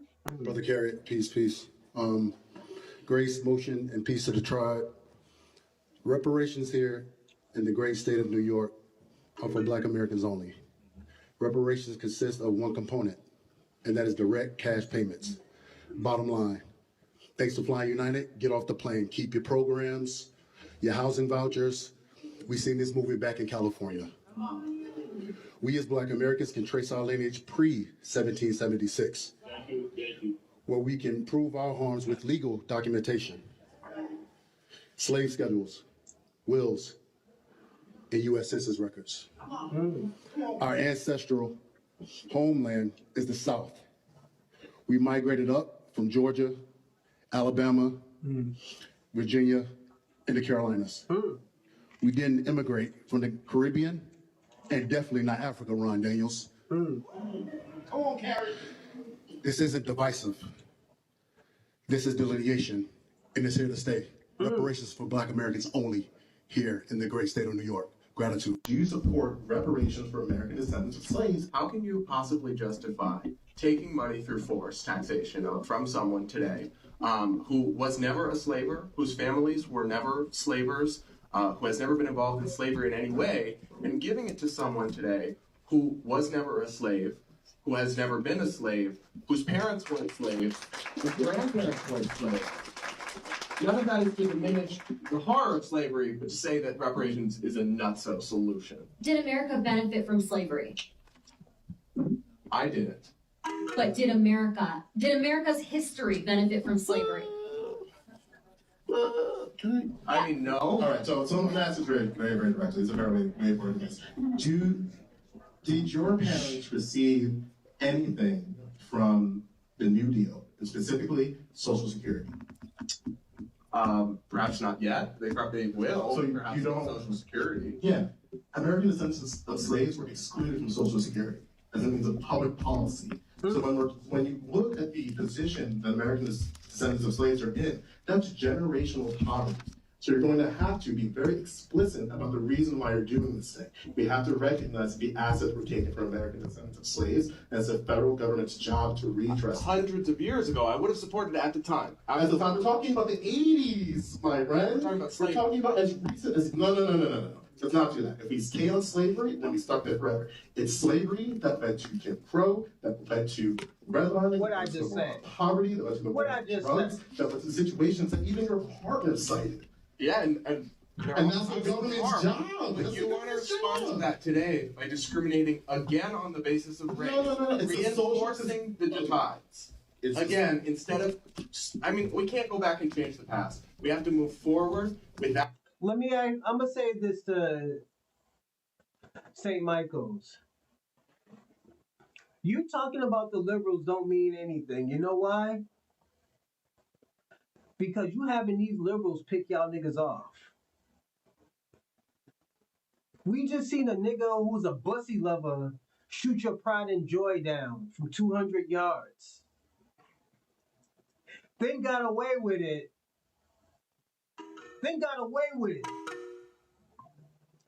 All y'all niggas did was pray. We seen on X that this nigga got assassinated. And all y'all niggas did was pray. Y'all never got y'all get back. And I'm gonna say this. To the conservatives, that was your karma. And the reason why I'm gonna say that's your karma, because there's too many times y'all niggas was bullying them gay niggas. And I warned y'all niggas for years. Leave them gay niggas alone, because them niggas is gonna pick y'all niggas off. There is some thorough gay niggas out here. That nigga picked your niggas up and y'all folded like an accordion, nigga. And I'm talking to you, St. Michael's. Don't talk tough here. Because y'all niggas is frail. Now y'all talking God. Leave God out of this. Leave God out of this. How the fuck y'all using God and your racist ideology? I gotta be personally honest. It's sad that he got killed, but at the end of the day, I told y'all niggas, leave them gay niggas alone. Stay out their business. Y'all niggas is up here trying to debate. And the thing about it, y'all niggas still didn't learn y'all lessons. Y'all niggas is still out here trying to debate niggas. This nigga just got sent to his ancestor, caught a hot slug to the neck. And y'all niggas is still trying to fucking debate. That's how y'all got in that situation before. Debating. The fuck? without reinforcing divides, without discriminating on the basis of race, without taking from one group to give to another. We have to move forward for equality for all, and not try to look backward and do all that. We have. Sir? Much respect to all the brothers and sisters here in the Bay Area. First of all, I want to make 3 quick points about reparations and then let our other brothers and sisters speak. First thing, we have to understand we have to focus and keep the emphasis on it being lineage-based. The problem is we see a lot of trick bag language being mixed into it where it opens the floor for other groups to come in and undermine us. Reparations in the form of lineage-based compensation is not a compensation for racism. Let's be very clear. If we open the door to racism, Hispanics can come in, Asians can come in, Middle Eastern people can come in. It will become affirmative action again, where we are left holding the crumbs and everybody else is holding the cake. So we have to focus on the lineage-based reparations, especially the agreement that our Foundation of Black American Lineage approved out here in California. California, this was a state that allowed slavery. People say that this wasn't a slave state. There was informal slavery here. The only reason they made it a technicality to make slavery illegal in California, they didn't want the white wealthy slave owners back east coming here getting all the prime real estate. They had slavery out here. Our Foundation of Black American brothers and sisters and our ancestors were out here working enslaved. San Bernardino, California was a slave colony. There were slave colonies here around the Bay Area. We couldn't get out of slavery because they made it illegal for Black people to testify against white people. That's how they trick-bagged us up into slavery here. We have to be compensated for that. The second thing is we can't include all of these other groups with our reparations package. We hear a lot of Black and Native American. We hear a lot of Black and brown. That won't work either. All of these other groups, they've been compensated. Every single group besides Foundation of Black Americans has been compensated. White slave owners were compensated. White immigrants in the 1800s were compensated with the Homestead Act. Okay. Thank you so much for your comments Thank you so this much, morning. family. And next, thank you so much for coming out. Ann Davis should be next. Ann Davis, please come forward.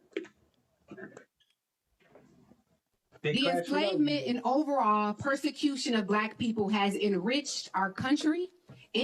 I'm gonna say this. I'm gonna land right here, man. Actually, we did good. We landed on time. I want to say this. Today we talked about solutions and give me a second. Solutions and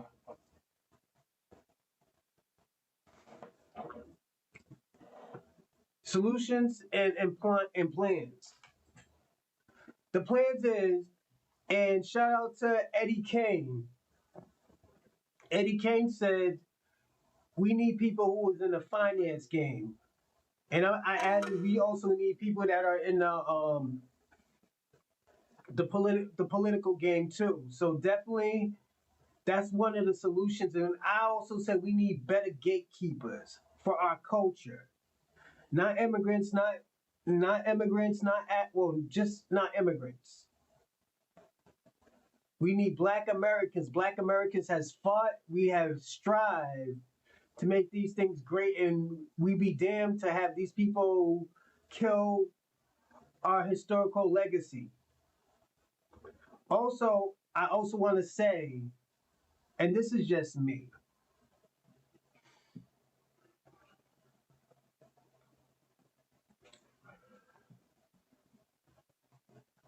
we need to get these Caribbeans and Africans out of the Black Caucus. We need to get them out. If they're gonna be in the NAACP, they need to be on code. Black American situation should come first and not immigration. I haven't heard anybody from the NAACP talk about reparation at all. And that's a concern that I have with them and the Black Caucus. That I heard it from the Black Caucus, but they vetoed it and they blocked it. If they're gonna keep on doing this, we're gonna get these people out the fucking way. We getting them out the fucking way.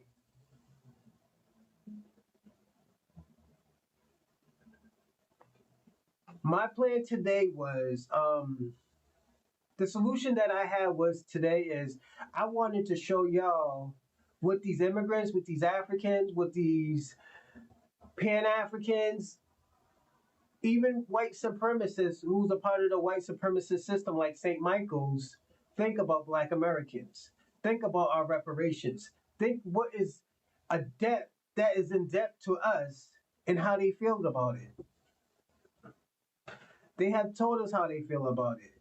There was a guy, YouTube Census came in here, and I had to sit him down for a little. I had to sit him down for 5 minutes. But at the end of the day, I think I personally wanted y'all to hear how these people felt. This is why I had to sit him down. This is why I had to sit Black King down for a little bit. And I didn't want to sit Black King down because he does a very great job in the live chat. But the playing the victim shit, that shit's out the window. That shit's out the window. We can't keep doing that no more. We personally got to be honest. And we got to be 100% with each other. So at the end of the day, I'm going to say this. We're all doing a good job. But at the end of the day, these people, these Black Americans that you have problems with, we need a fix. I think we need to fix the relationships that we have with each other. I do think that. And also, the shit that don't need to be fixed and they will always be against us, we got to know who these people are. And we're doing a great job with that. No, I graduated college like 10 years ago. I graduated with a web development and entrepreneurship degree. It was all right. It took me a year and a half to get. But yeah, it's that's what we have to. This is what we have to work on. And that's what I think. If you think different, that's also good. You can type it in the comments. You know, get busy in the comments. You know me, I never stop y'all from writing what you want in the comments. But as I always say, it's always the law of the land. So respect the law of the land. So that's all I ask you to do. But I let you say any and everything, even if it's about me. I understand. You know, it's cool. But I want to give my shout outs and I want to give my thanks to all of y'all. Hold on. And I'm going to start saying, I'm going to say the names. Don't worry. Shout out to Shorty McGriff, Shabaka, Gullery, Black King, FBA Convo, Ray FBA, Cole, YouTube Censor, Kwame, Eric Croxton, salute OG, Adam B, DJ X1, Freeman, also known as what's it? Let's Get It 004, Dorsey, St. Michael's, The Greatness, SE88, Breeze Omega, Open Mind. Okay, I'm sorry. E Will, Stola 2010, Reform Girl something. I can't read it all. Shout out Frankly. What else? Claude Van Dam, and Eddie King. Thank y'all. And the other people who I didn't see, thank you. And also thank you for the people who did subscribe today. And I appreciate it. And thanks for everybody for the super chats, the cash apps, and also the Venmo. Salute everybody. I appreciate it. And I will see you tomorrow. I'm not going to do nothing Thursday.